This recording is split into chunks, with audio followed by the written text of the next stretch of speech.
లక్ష్మి ఎక్కడ ఉంటుంది అంటే 5 స్థానాలు చెప్పింది శాస్త్రం. ఈ 5 కూడా లక్ష్మీ స్థానములు అని. అందులో మొట్టమొదటిది ఆవు యొక్క వెనక తట్టు. గోవు యొక్క వెనక భాగంలో లక్ష్మీదేవి ఉంటుంది. మహాభారతంలో చెప్తారు, ఒకప్పుడు గోశాలలో ఉన్నటువంటి గోవుల దగ్గరికి వెళ్ళి అడిగింది లక్ష్మీదేవి, నేను మీ దగ్గర ఉంటాను అని అడిగింది. గోవులున్నాయి, నువ్వు చంచల స్వభావం ఉన్నదానివి, నువ్వు భక్తుల్ని పరీక్షించి వాళ్ళకి అహంకారం వస్తే వెళ్ళిపోతుంటావు, అందుకని మీకు మేము స్థానం ఇవ్వం అంది. కాదు కాదు, నేను అలా వెళ్ళడం వెనక రావడం వెనక ఒక తాత్పర్యం ఉంది, నేను లోకమాతని, నాకు స్థానం ఇవ్వకపోతే ఎలా అని అడిగింది ఆవిడ. అడిగితే అవన్నీ మా పేడ ఎక్కడ ఉంటుందో అందులో ఉండు, మా మలస్థానమునందు నివాసం ఉండు. అందుకే గోవు యొక్క పృష్ఠభాగం ఒక స్థానమైంది. నేను చెప్పట్లేదు, వ్యాసుల వారు భారతంలో చెప్పిన మాట. కాబట్టి మీరు భారతం పరిశీలించండి. గోవు యొక్క వెనక తట్టు యందు లక్ష్మీదేవి ఉంటుంది. అందుకే ప్రతిరోజు ఒక్కసారైనా గోవు వెనక తట్టు వంక చూసినవాడు, గోవుకి ప్రదక్షిణం చేసినవాడు, ఇంటి ముందు గోవు వెళ్ళిపోతుంటే గ్రాసము అంటే చేత్తో ఇలా కాసిని గడ్డి పరకలు పట్టుకుని ఎవడు పెట్టాడో వాడు సాక్షాత్ జగన్మాత అయినటువంటి లక్ష్మీదేవి దగ్గర నిలబడి పాయసాన్నం తినిపించినవాడే, ప్రత్యక్షంగా అమ్మవారికి పెట్టినవాడే. గోపృష్ఠము ఒక లక్ష్మీ స్థానం. రెండవది పద్మము. పద్మమునందు ఆవిడ ఉంటుంది. పద్మానని, పద్మాసని అని ఆవిడ ఎప్పుడూ పద్మ సంబంధం, పద్మంలో కూర్చుని ఉంటుంది. కాబట్టి పద్మము ఒక లక్ష్మీ స్థానం. మూడవది ఏనుగు యొక్క కుంభస్థలం. ఏనుగు యొక్క కుంభస్థలంలో లక్ష్మీదేవి ఉంటుంది. అలాగే నాలుగవది సువాసిని యొక్క పాపట ప్రారంభ స్థానం. సువాసిని పాపట తీస్తుంది. ఈ పాపట తీసేటప్పుడు మళ్ళీ ఒక గమ్మత్తు ఉంటుంది. ఆ పాపట తీయకుండానూ ఉండకూడదు, పాపట బ్రహ్మరంధ్రాన్ని దాటకూడదు. ఇలా పాపట తీసేటప్పుడు ఇది దాటిందనుకోండి అనారోగ్యం, ఎందుకంటే ఈ తలుపు తడితే నిష్క్రమణాన్ని కోరుకున్నట్టు. అందుకే ఇక్కడ వరకే పాపట, ఇది దాటరు. పైగా ఆడదానికి ఉండేటటువంటి పాపటకి చాలా విశేషమైనటువంటి శక్తి ఉంటుంది. ఎందుచేత అంటే సీమంతోన్నయనము అని చేస్తుంటారు. సూడిదలు ఇచ్చారు మా అమ్మాయికి లేకపోతే మా కోడలకి అంటుంటారు. సూడిద అన్న మాటకు అర్థం ఏంటంటే కానుక అని అర్థం. సూడిద ఇచ్చిన ఇచ్చుకాక ఆ మతకరివేలు పొందగిలి తగిలి మమ్ముతలంపగ నిలయచ్చటన్ అంటుంది సత్యభామ నందితిమ్మన గారి పారిజాతాపహరణంలో. సూడిద అంటే కానుక. ఎవరివ్వాలి సూడిద? సూడిదలంటే ఇన్ని కిలోలు మధుర పదార్థాలు తేవడం అని కాదు. సూడిద అన్న మాటకు అర్థం ఏమిటంటే కానుక ఇవ్వడం. ఎవరివ్వాలి కానుక అంటే ఆ కానుక మొదట ఇవ్వవలసిన వాడు ఎవరంటే మామగారు ఇస్తారు. ఎందుకు ఇస్తారంటే, అమ్మా ఎక్కడో పుట్టావు, ఎంత ప్రేమగా పెంచాడో నీ తండ్రి, నా ఇంటి కోడలి అయ్యావు, తల్లిని వదిలిపెట్టేశావు, తండ్రిని వదిలిపెట్టేశావు, నా యందు అన్నీ చూసి నేను తండ్రినని తల్లినని నేను సంరక్షకుణ్ణని నా ఇంటి పెద్దరికంలో నీకు శాంతి లభిస్తుందని నేను చక్కదిద్దుతానని నిన్ను ప్రేమగా నా కొడుకుతో సంతోషంగా నువ్వు జీవనం చేసేటట్టు నీ చెయ్యగలనని నన్ను నమ్మి నా ఇంటికి వచ్చావు, నా వంశాన్ని నిలబెడుతున్నావు. ఎంత కష్టపడబోతున్నావో పిచ్చి తల్లి, మృత్యు సదృశమైన వేదనని పొందుతావు. పొంది రేపు మనవడు పుడితే నా వంశం నిలబడింది, మనవరాలు పుడితే 21 తరాల్ని తరింపచెయ్యగలిగిన లక్ష్మిని నా చేతికి అందిస్తున్నావు. అమ్మా నేను నీకేమి ఇవ్వను, నీకు నేను సూడిదిస్తాను. సూడిదా అంటే కానుకిస్తానని మొట్టమొదటి కానుక ఇచ్చే అధికారం ఎవరిది అంటే మామగారిది. మామగారు కానుకివ్వాలి. మామగారు కానుకిచ్చాక వరుడు గణపతి హోమం చేస్తాడు. వరుడు అంటే నా ఉద్దేశం భర్త గణపతి హోమం చేసి అడవి పంది ముళ్ళు తీసుకొచ్చి దాన్ని ఇంట్లో పెట్టరు. అడవి పంది ముళ్ళుని ఎక్కడో ఉంచాలి. ఉంచి ఇంటికి తీసుకొచ్చి ఆయన పాపట తీయాలి. ఆమె పాపట తీసే దగ్గర పాపట తీసి బ్రహ్మరంధ్రం వరకు తీసి జుట్టు 2 పక్కల పాయలుగా తీసి వెనక ముడి వేస్తాడు. అది సీమంతోన్నయనము అన్న మాటకు అర్థం. సీమాంతము అంటే పాపట ఇక్కడ వరకు, ఇది అంతము, ఇది దాటదు. ఉన్నయనము అంటే అక్కడ వరకు పాపట తీసి జుట్టు ఎత్తి ముడివేయుట. అలా కానీ పైకెత్తితే, అలా భర్త కడితే, మామగారు కానుకిస్తే అది సూడిది, అది సీమంతోన్నయం. అలా చేస్తే లోపల ఉండేటటువంటి శిశువు తేజస్సుని పొంది భయంకరమైనటువంటి గ్రహముల వలన ఏ బాధలు పొందకుండా రక్షింపబడుతుంది అని శాస్త్రవాక్కు. అలా చెయ్యమని సీమంతోన్నయం. సరే, కాబట్టి ఇప్పుడు ఆ పాపటకి అంత ప్రత్యేకత ఉన్నది. ఆ పాపట తీసేటప్పుడు ప్రారంభ స్థానంలో బొట్టు ఉండాలి. ఎందుకంటే నేను అంతకన్నా మాట్లాడకూడదు. ఒక్క విషయం మీరు గమనించండి, ఇక్కడ పెట్టుకున్న బొట్టు ఎప్పుడో అప్పుడు మరుగున పడుతుంది. మరుగున పడకుండా ఉండడం సాధ్యం కాదు. విశేషమైన చెమట పట్టింది, స్నానం చేశారు, లేకపోతే తెలియక ఏ పిల్లాడి చెయ్యో తగిలింది, ఇక్కడి ఉండేటటువంటి బొట్టు కొద్దిగా నిధనం అవ్వచ్చు. కానీ ఎప్పుడూ పోని బొట్టు ఎక్కడుంటుంది అంటే పాపట ప్రారంభంలో సింధూరంతో అలంకారం చేస్తారు. అందుకే ఇక్కడ సింధూరంతో పట్టుకుంటే ఆ సింధూరంతో పెట్టుకున్నటువంటి చోట అలాగే ఉండిపోతుంది మత్స. స్నానం చేసినా బొట్టు మరుగునబడలేదు అంటారు. అందుకే అది లక్ష్మీస్థానం. అది భర్తకి ఆయుక్కారకం, అది భర్తకి ఐశ్వర్యకారకం. అది పాపట ప్రారంభ స్థానం లక్ష్మీస్థానం అనడానికి కారణం. 5వది మారేడు దళం. మారేడు దళం చేత్తో పట్టుకొని ఇటు పడాలి అని ఆలోచించకుండా ఈయన పట్టుకొని వేసేస్తే, ఓం నిధనపతయే నమః అని శివలింగం మీద వేశాను. ఆ మారేడు దళానికి అడుగున ఉన్నటువంటి ఈనెలు శివలింగానికి తగిలాయి. లక్ష్మీ కటాక్షం. మారేడు దళం బోర్లా పడింది, సరస్వతీ కటాక్షం. బోర్లా పడితే విద్య లభిస్తుంది, ఈనెలు తగిలితే లక్ష్మీ కటాక్షం వస్తుంది. మారేడు దళం ఎటు తగిలినా కూడా ఏదో ఒక కటాక్షాన్ని ఇస్తుంది. అందుకే మారేడు దళంతో శివార్చనకి అంత విశేషమైనటువంటి ప్రఖ్యాతి. అందుకని మారేడు దళం 5వ స్థానం. ఈ 5 కూడా లక్ష్మి యొక్క స్థానములు. అటువంటి తల్లి ఎంతమందికైనా కుమార్తెగా వస్తుంది, అందరూ లక్ష్మీ స్వరూపాలు. కానీ భర్త మాత్రం ఆమెకి ఎప్పుడూ ఒక్కడే. ఎవరు? నారాయణుడే భర్త. ఆమె నారాయణుణ్ణి చేరుతుంది. అడ్డు పెట్టారనుకోండి, అలా పెట్టిన వాడెవరో వాడు సర్వనాశనం అయిపోతాడు. అందుకే బంధువులందరూ కృష్ణునకు బాలిక నిత్తుమటంచు సేముషీ సింధువులై విచారముల్ చేయక వారలను అడ్డుపెట్టి దుస్సంధుడు రుక్మి కృష్ణుడెడతాల విరోధము చేసి మత్త పుష్పంధియ వేడి నిత్తు శిశుపాలన కంచు తలంచ నందుడై అంటారు. ఆమె ఏ అవతారంలో వచ్చినా ఆమె నారాయణుణ్ణి చెందుతుంది. రుక్మిణిగా వచ్చిందా కృష్ణ భగవానుణ్ణి చేరుతుంది ఆవిడ తప్ప. అసలు వాళ్ళిద్దరి మధ్యలోకి వెళ్ళేటటువంటి ప్రయత్నం చేయకూడదు. వాళ్ళిద్దరూ అలా ఎప్పుడూ కలిసి ఉంటుంది ఆ స్వరూపం. అటువంటి తల్లి ఆ పాల సముద్రంలోంచి ఆవిర్భవించింది. ఎప్పుడైతే లక్ష్మి వచ్చిందో ఆవిడ చూసింది అని ఇంకా వేరే చెప్పక్కర్లా. ఎందుకని? నేను మీతో చెప్పా, ఓ పెద్ద మెరుపు మెరిసింది అనుకోండి, మెరుపు కాంతి అంతటినీ కప్పేస్తుంది. నేను ఇప్పుడు ఆ ఎదురుగుండా ఉన్న మేడెక్కి నించున్నాను అనుకోండి, నల్లటి మబ్బు పట్టింది అనుకోండి, కటిక చీకటిగా ఉంటుంది. అంత కటిక చీకటిగా ఉన్న స్థితిలో ఒక పెద్ద మెరుపు మెరిసింది అనుకోండి, ఆ మెరుపు అందరికీ కనపడుతుంది. లక్ష్మి కూడా అంతే. ఆమె లోకాన్నంతటినీ చూస్తుంది, లోకమంతా ఆమె వంక చూస్తుంది. అందుకే ఆమె లక్ష్మి అన్న పేరు పొందింది. ఇప్పుడు ఆ తల్లి ఆవిర్భవిస్తూనే అందరి వంక చూసి ఆమె లక్ష్మి కాబట్టి వెంటనే ఉత్సాహాన్ని పొందారు, సంతోషాన్ని పొందారు. అమ్మయ్యా, తల్లి ఆవిర్భావం అయింది.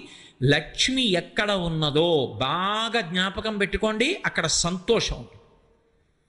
అసలు లక్ష్మీ కటాక్షం అన్న మాటకు అర్థం ఏమిటో తెలుసా? సంతోషంగా ఉండడమే లక్ష్మీ కటాక్షం.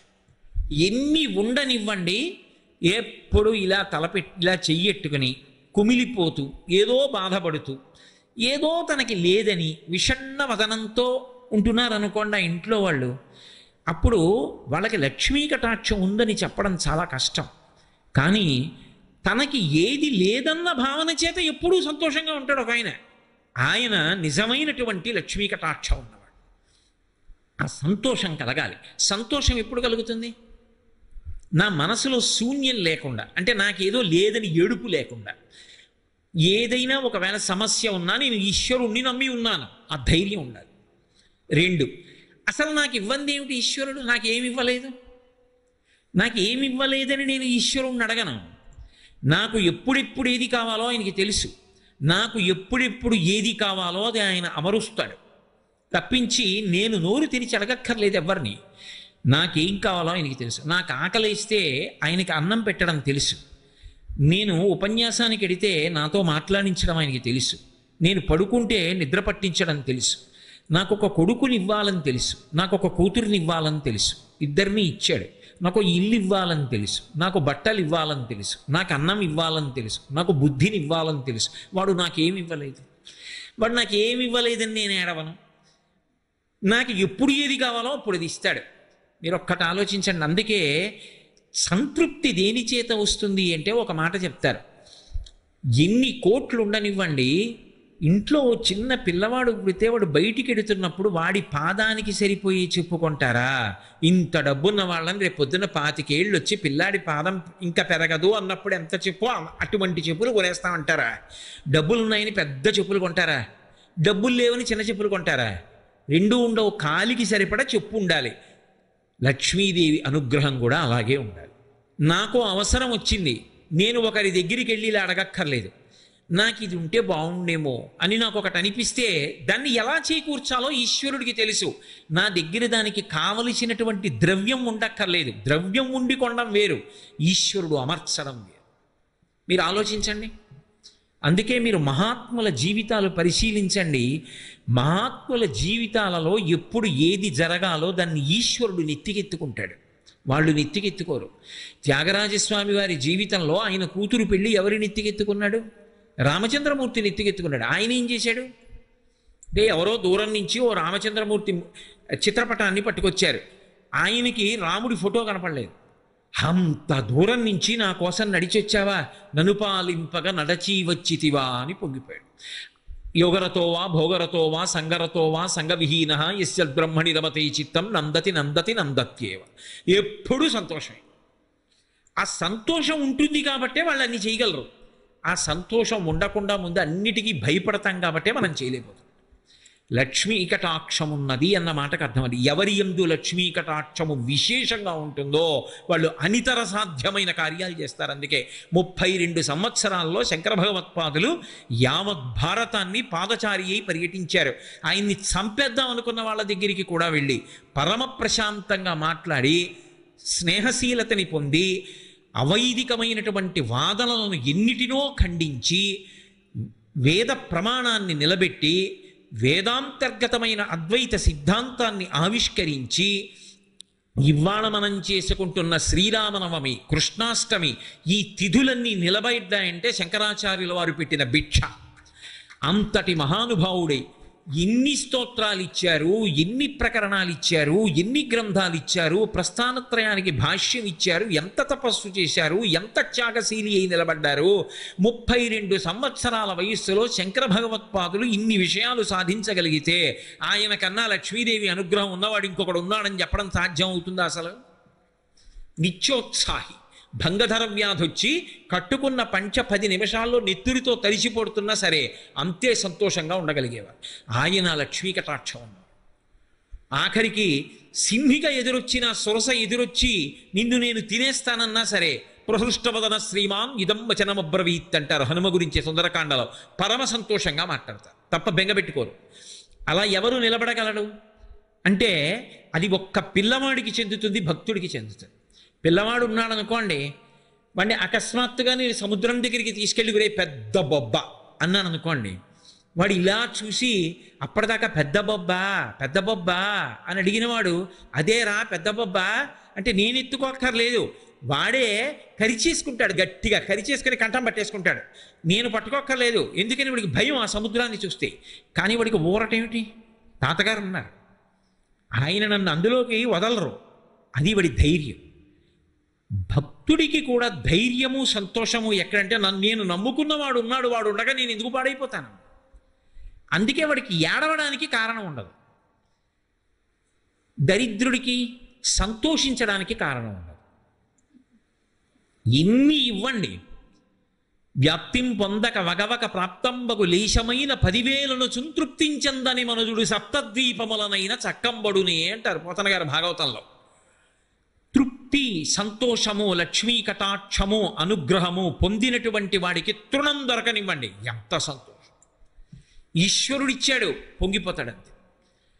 అది ఆ మనసులో ఆ సంతోషం లేనివాడు 7 ద్వీపాలు వ్రాసి ఇచ్చేయండి, ఇంకా వాడు దేనికో ఏడుస్తుంటాడు. ఆ రాసి ఇచ్చిన వాడు చొక్కా నాకు ఇచ్చేయలేదని ఏడుస్తాడు. వాడిని ఎవడు బాగు చేయగలడు? తృప్తి కలిగిన వాడిని పాడు చేయగలిగిన వాడు లేడు, అసంతృప్తితో ఉన్నవాడిని ఉద్ధరించగలిగిన వాడు లేడు.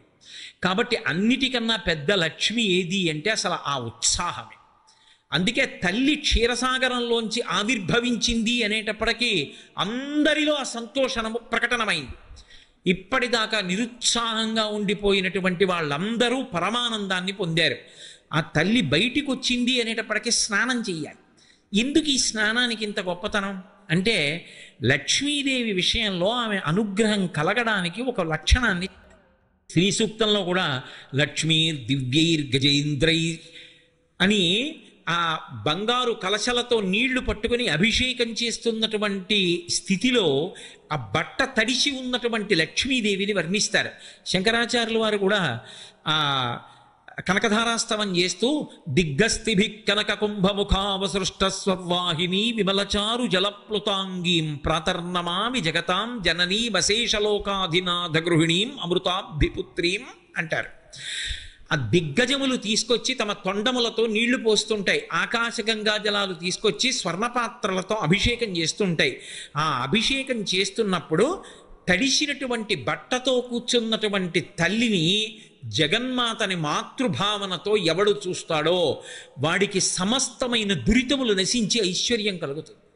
అందుకే తల్లి అభిషేకానికి అంతటి ప్రత్యేకమైన ప్రతిపత్తి ఉంది.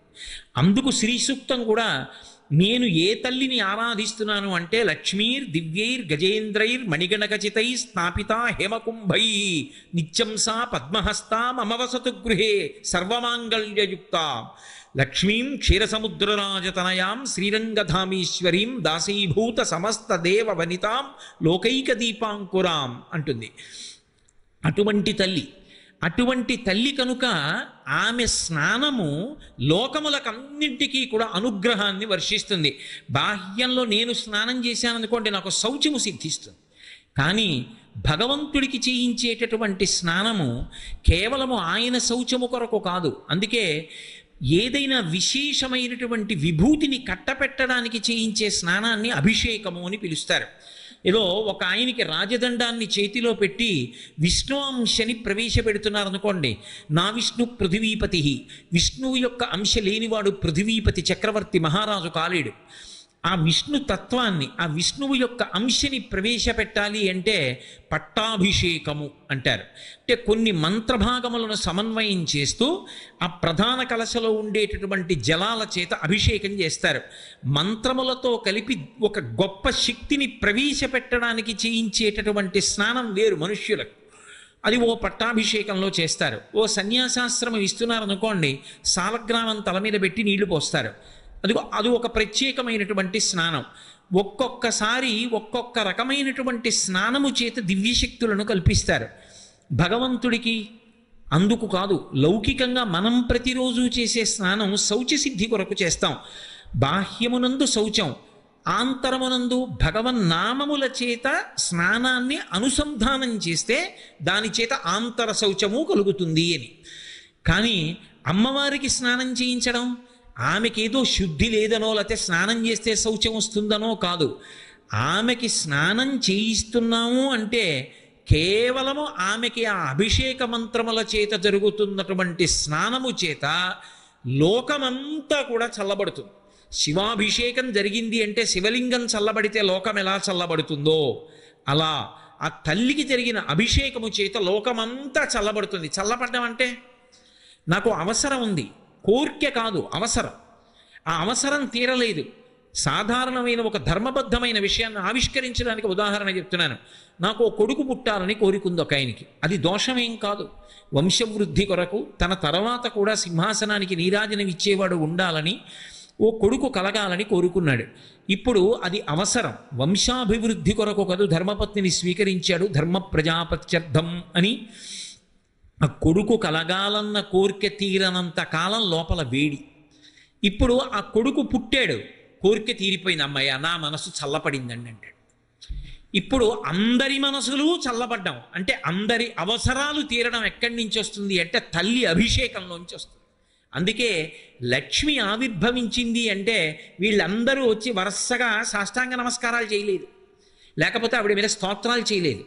మొట్టమొదట ఏది చేశారు అంటే ఆవిడికి అభిషేకం చేయించారు. పోతన గారు మహానుభావుడు.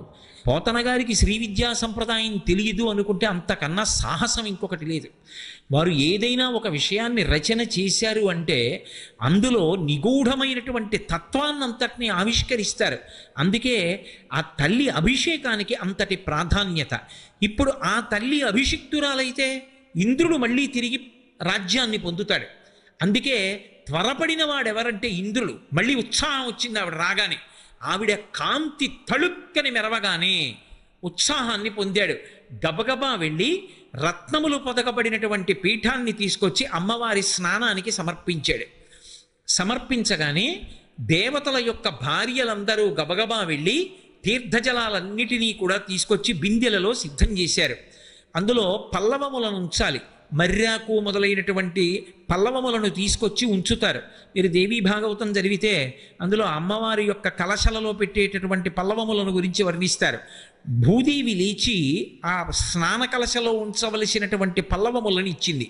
గోవులు అమ్మవారి అభిషేకంలో వాడవలసినటువంటి పాలు, పెరుగు, నెయ్యి మొదలైనటువంటి పదార్థములను తీసుకొచ్చి ఇచ్చాయి. అలాగే నాగులు తేనె తీసుకొచ్చి ఇచ్చారు. గంధర్వకాంతలు నృత్యం చేశారు. గంధర్వులు పాటలు పాడారు.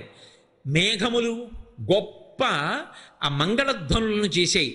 అందరూ ఇంత కోలాహలాన్ని ఎందుకు ప్రకటించారు అంటే ఆ తల్లి అభిషేకమునకు అంత ప్రశస్తి ఉంది, అంత గొప్పతనం ఉంది. అందుకే అందరూ అన్నీ అమర్చారు. అమర్చిన తర్వాత తల్లికి అభిషేకం జరిగింది. అభిషేకం జరిగిన తర్వాత కట్టంగ పచ్చని పట్టుపుట్టపుతోయి ముదితకు తెచ్చి సముద్రుడిచ్చే. మరి క్షీరసాగరం తండ్రి కదూ, తన కూతురు ఇప్పుడు అవతారంలో తనకి కుమార్తెగా వచ్చింది. తానెంత అదృష్టాన్ని పొందాడు. క్షీరాబ్ధితనయ అని పిలుస్తున్నారు. ఇప్పుడు తనకు ఒక యశస్సు, ఒక కీర్తి లభించింది.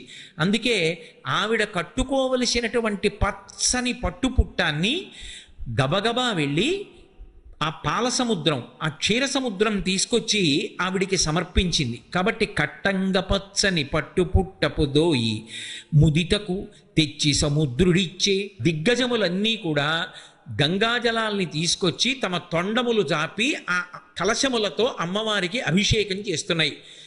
ఆమె ఆవిర్భవించినటువంటి ఉత్తర క్షణంలో దేవతలందరూ కూడా పరమ ప్రశాంతతని పొందారు. తిరిగి వారికి ఐశ్వర్యము లభించింది అన్న మాట ఇంకా వేరుగా చెప్పవలసిన అవసరం లేదు. ఎప్పుడైతే ఆ తల్లి మళ్ళీ క్షీరసాగరంలోంచి ఆవిర్భవించిందో ఎవరెవరు లక్ష్మీ కటాక్షమునకు పాత్రులో వాళ్ళందరూ లక్ష్మీ కటాక్షాన్ని పొందారు. తల్లికి అభిషేకం జరిగింది. అభిషేకం జరిగిన తర్వాత కట్టంగ పచ్చని పట్టుపుట్టపుతోయి ముదితకు తెచ్చి సముద్రుడిచ్చే. మరి క్షీరసాగరం తండ్రి కదూ, తన కూతురు ఇప్పుడు అవతారంలో తనకి కుమార్తెగా వచ్చింది. తానెంత అదృష్టాన్ని పొందాడు. క్షీరాబ్ధితనయ అని పిలుస్తున్నారు. ఇప్పుడు తనకు ఒక యశస్సు, ఒక కీర్తి లభించింది. అందుకే ఆవిడ కట్టుకోవలసినటువంటి పచ్చని పట్టుపుట్టాన్ని గబగబా వెళ్ళి ఆ పాల సముద్రం, ఆ క్షీర సముద్రం తీసుకొచ్చి ఆవిడికి సమర్పించింది. కాబట్టి కట్టంగ పచ్చని పట్టుపుట్టపు దోయి ముదితకు తెచ్చి సముద్రుడిచ్చే. దిగ్గజములన్నీ కూడా గంగాజలాల్ని తీసుకొచ్చి తమ తొండములు జాపి ఆ కలశములతో అమ్మవారికి అభిషేకం చేస్తున్నాయి. ఆమె ఆవిర్భవించినటువంటి ఉత్తర క్షణంలో దేవతలందరూ కూడా పరమ ప్రశాంతతని పొందారు. తిరిగి వారికి ఐశ్వర్యము లభించింది అన్న మాట ఇంకా వేరుగా చెప్పవలసిన అవసరం లేదు. ఎప్పుడైతే ఆ తల్లి మళ్ళీ క్షీరసాగరంలోంచి ఆవిర్భవించిందో ఎవరెవరు లక్ష్మీ కటాక్షమునకు పాత్రులో వాళ్ళందరూ లక్ష్మీ కటాక్షాన్ని పొందారు. ఆవిడ ఆవిర్భవించింది అనేటప్పటికీ రాక్షసులలో నిష్కారణంగా భయం బయలుదేరింది. ఎందుకని అంటే ఎవరు ఆ పాత్రతని పొందని వారో వారి నుండి లక్ష్మి వెళ్ళిపోవడం ప్రారంభమవుతుంది. అందుకే ఆ తల్లి ఆ పాల సముద్రంలోంచి పైకొచ్చి ఆ శ్రీ మహావిష్ణువు యొక్క వక్షస్థలాన్ని తన యొక్క నివాస స్థానంగా వరించి తన మెడలో ఉన్నటువంటి వైజయంతిమాల ఆయన మెడలో అలంకారం చేసి ఆయనకి పత్ని అయింది. ఇందులో ఒక చమత్కారం ఉంటుంది. లక్ష్మీదేవికి శ్రీ మహావిష్ణువు ఇచ్చినటువంటి స్థానం వక్షస్థలం, ఆమె కూర్చున్న స్థానం పాదముల దగ్గర. ఎప్పుడూ ఆయన పాద సంవాహనం చేస్తుంటుంది. లక్ష్మీ మహీత ధనురూప నిజానుభావ నీళాది దివ్య మహిషీకర పల్లవానాం ఆరుణ్య సంక్రమణత కిలసాంధ్ర రాగౌ శ్రీ వెంకటేశ చరణౌ శరణం ప్రపద్యే అంటుంటాం కదా ప్రపత్తిలో. ఆ తల్లి ఎప్పుడూ పాద సంవాహనం చేస్తూ ఉంటుంది.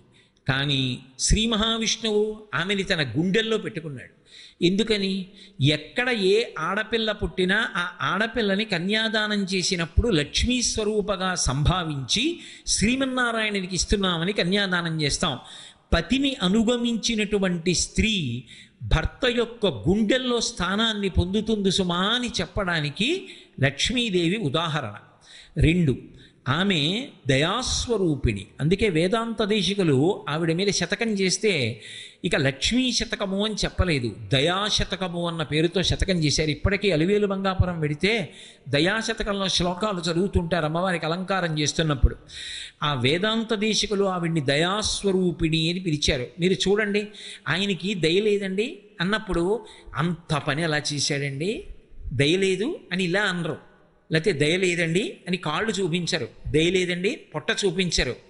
అంత దారుణంగా ఎలా ప్రవర్తించాడండి, దయలేదు అని ఇలా చూపిస్తారు. దయ గుండెల్లో ఉంటుంది. ఈశానాం జగతోస్య వెంకటపతేర్విష్ణోహ పరాం ప్రేయసీం తద్వక్షస్థల నిత్యవాసరసికాం తక్షాంతి సంవర్ధినీం పద్మాలంకృత పాణిపల్లవయుగాం పద్మాసనస్తాం శ్రియం వాత్సల్యాది గుణోజ్వలాం భగవతీం వందే జగన్మాతరం అని. ఆమె బిడ్డలందరి పట్ల పొంది ఉన్నటువంటి వాత్సల్యం అది. ఆయన యొక్క దయయే లక్ష్మీదేవిగా పిలవబడుతుంది. అందుకే ఆయన గుండెల్లో స్థానాన్ని పొందింది ఆ తల్లి. పరాశర భట్టర్లు శ్రీగుణరత్న కోశం చేస్తూ అంటారు, ఉల్లాస పల్లవిత పాలిత సప్తలోకి నిర్వాహకో రకిత నీమ కటాక్షలీలాం శ్రీరంగ హర్మ్య తలమంగళ దీపరేఖాం శ్రీరంగరాజ మహిషీం శ్రియమాశ్రయామహ అంటారు. ఆ తల్లి 7 లోకములను కూడా హేళగా తన కడగంటి చూపు చేత ఐశ్వర్యాన్ని ఇచ్చి, తేజస్సునిచ్చి, చైతన్యాన్నిచ్చి, ఫలవంతం చేసి, సంపదనిచ్చి అందరినీ కూడా సంతోషంగా ఉండేటట్టుగా అనుగ్రహిస్తూ ఉంటుంది. దానికి ఆవిడ ఏదో పెద్ద కష్టపడిపోవలసిన అవసరం లేదు. కేవలము తన కడగంటి చూపు చేత 7 లోకములను పరిపాలించగలిగినటువంటి శ్రీరంగ హర్మ్య దీపరేఖ అని పిలిచారు. అందుకే ఉల్లాస పల్లవిత పాలిత సప్తలోకి నిర్వాహకో రకిత నీమకటాక్షలీలాం శ్రీరంగ హర్మ్య తలమంగళ దీపరేఖాం శ్రీరంగరాజ మహిషీం శ్రియమాశ్రయామహ, నిన్ను నేను ఆశ్రయిస్తున్నాను అంటారు.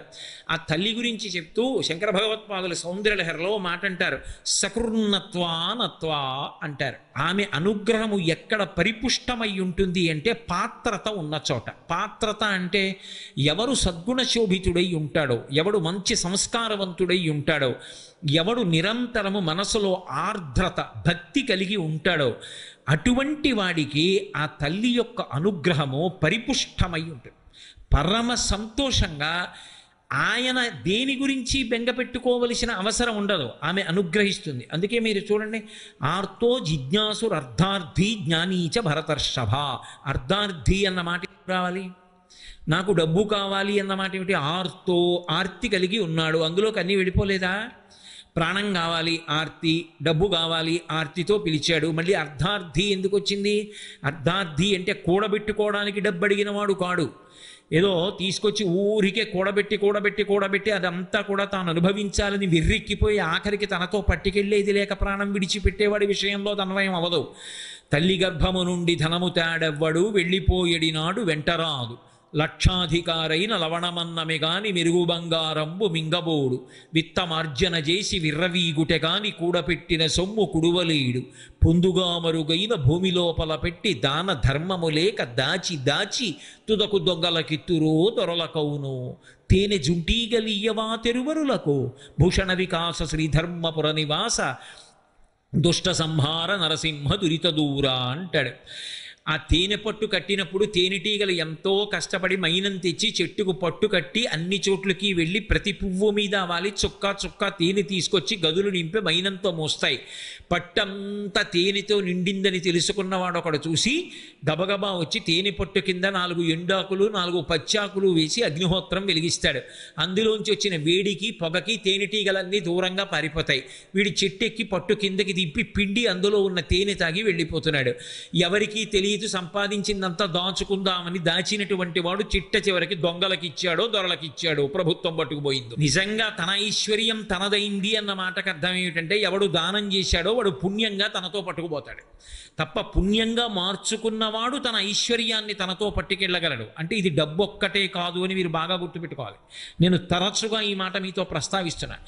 నాకో 4 మాటలు చెప్పగలిగిన శక్తి ఉందనుకోండి, పరమ సంతోషంగా దాన్ని తపస్సుగా స్వీకరించి ఒక 2 గంటలు ఇవాళ నా జీవితంలో నాకు పరమేశ్వరుడిచ్చినటువంటి వాక్కు ఆయన గురించి చెప్పుకోవడానికి పనికొచ్చిందని నేను వెళ్ళిపోయాను అనుకోండి. అది నేను నాకు పరమేశ్వరుడిచ్చిన శక్తిని పుణ్యంగా మార్చుకున్నాను. ఈశ్వరుడు నాకు కొంత డబ్బు ఇచ్చాడు, ఓ దేవాలయం కట్టారు. ఇప్పుడు మీ డబ్బుని పుణ్యంగా మార్చుకున్నారు. నాకు ఈశ్వరుడు కొంత బలాన్ని ఇచ్చాడు, నేను పల్లకి పట్టుకున్నాను, నాకు ఇచ్చిన బలాన్ని పుణ్యంగా మార్చుకున్నాను. ఉండిపోతుందా ఏమి బలం శరీరంలో? అలా ఏం ఉండిపోదు. కొంతకాలం అయిపోయిన తర్వాత అది పోతుంది. ఏదో దూర్జడి చెప్పినట్టు దంతంబుల్ పడనప్పుడే తనువుయం దారూఢియున్నప్పుడే కాంతాసంఘము రోయనప్పుడే జరాక్రాంతంబు కానప్పుడే వింతల్ మేన చెరించునప్పుడే కురుల్ వెల్వెల్ల కానప్పుడే చింతింపన్వలమీ పదాంబుజములను శ్రీకాళహస్తీశ్వర అంటాడు. ఒంట్లో ఓపిక అయిపోయిన తర్వాత నేను రిటైర్ అయిపోయిన తర్వాత ఇట్లాంటి వాటికి అన్నింటికీ వస్తానండి అంటే 60 ఏళ్ళు దాటిపోయిన తర్వాత నువ్వు వచ్చేదేవుడు పల్లకి పట్టుకునేదేవుడు, నువ్వే తూలిపడిపోతావు. ఒంట్లో ఓపిక ఉండగా చెయ్యాలి. ఆ ఓపిక శాశ్వతంగా ఉంటుందా ఏమి? నీకు ఒంట్లో ఓపిక ఉంది పల్లకి పట్టుకో, నీకు ఒంట్లో ఓపిక ఉంది దేవాలయం తుడు, నీకు ఒంట్లో ఓపిక ఉంది స్వామివారు కట్టిన బట్టలు ఉతికి ఇయ్యి, నీకు ఒంట్లో ఓపిక ఉంది 4 చెట్లు పాతు, నీకు నా ఒంట్లో ఓపిక ఉంది రోజు వచ్చి చెట్లకి నీళ్లు పోయి, నీకు ఒంట్లో ఓపిక ఉంది పువ్వులు కోసి దండ కట్టి తీసుకొచ్చి స్వామికి సమర్పణం చేయి, నీ దగ్గర డబ్బు ఉంది, కొంత డబ్బు గుడి కట్టలేకపోవచ్చు, కానీ ఒక పండగ వస్తోందంటే నీ ఇంట్లో సభ్యులతో పాటు పరమేశ్వరుడు ఉన్నాడు, మా అందరి మధ్య ఆయన ఉన్నాడు, ఆయన అనుగ్రహంతో మేము బతుకుతున్నామని ఓ చీర ఓ పంచెల చాపు తెచ్చేయనికి, అది భక్తి. వాడు ఉన్నాడు అన్న నమ్మకం. ఆ నమ్మకంతో మనకి ఈశ్వరుడు ఏది ఇచ్చాడో దాన్ని వెచ్చించడం, పుణ్యంగా మార్చుకుని మనతో పట్టుకెళ్ళడానికి అవకాశం. అంతేకాని ఇక్కడ ఉండిపోయినదంతా మనతో వచ్చేస్తుంది అనుకుంటే భ్రాంతి. అరిహే మనతో ఏ కారణం చేత రాదు. ఇక్కడే వెళ్ళిపోయినవాడు వెళ్ళిపోయినవాడే. తనతో వచ్చేది ఒక్కటి ఉండదు, మార్చుకోవడంలో ఉంటుంది. అటువంటి సద్గుణోపేతుడు అంటే భగవంతుడిచ్చినది భగవంతుడికి తిరిగి ఇవ్వాలి. ఈ భావనతో ప్రయత్నిస్తున్నవాడు ఎవరుంటాడో, అలా బ్రతుకుతున్నవాడు ఎవరుంటాడో. అందుకే మీరు ఒకటి బాగా గుర్తుపెట్టుకోండి, భక్తి అన్న మాటకు అర్థం కేవలంగా దేవాలయానికి ప్రదక్షిణాలు చేయడం, దేవాలయానికి పువ్వులు పత్రి వేసి పూజ చేయడం, లేకపోతే ఇంట్లో పూజ చేయడం కాదు. అంతకన్నా ఇంకా పై స్థాయి భక్తి పండడం. ఆ భక్తి అన్న మాటకు అర్థం ఆయన యందు ప్రేమ.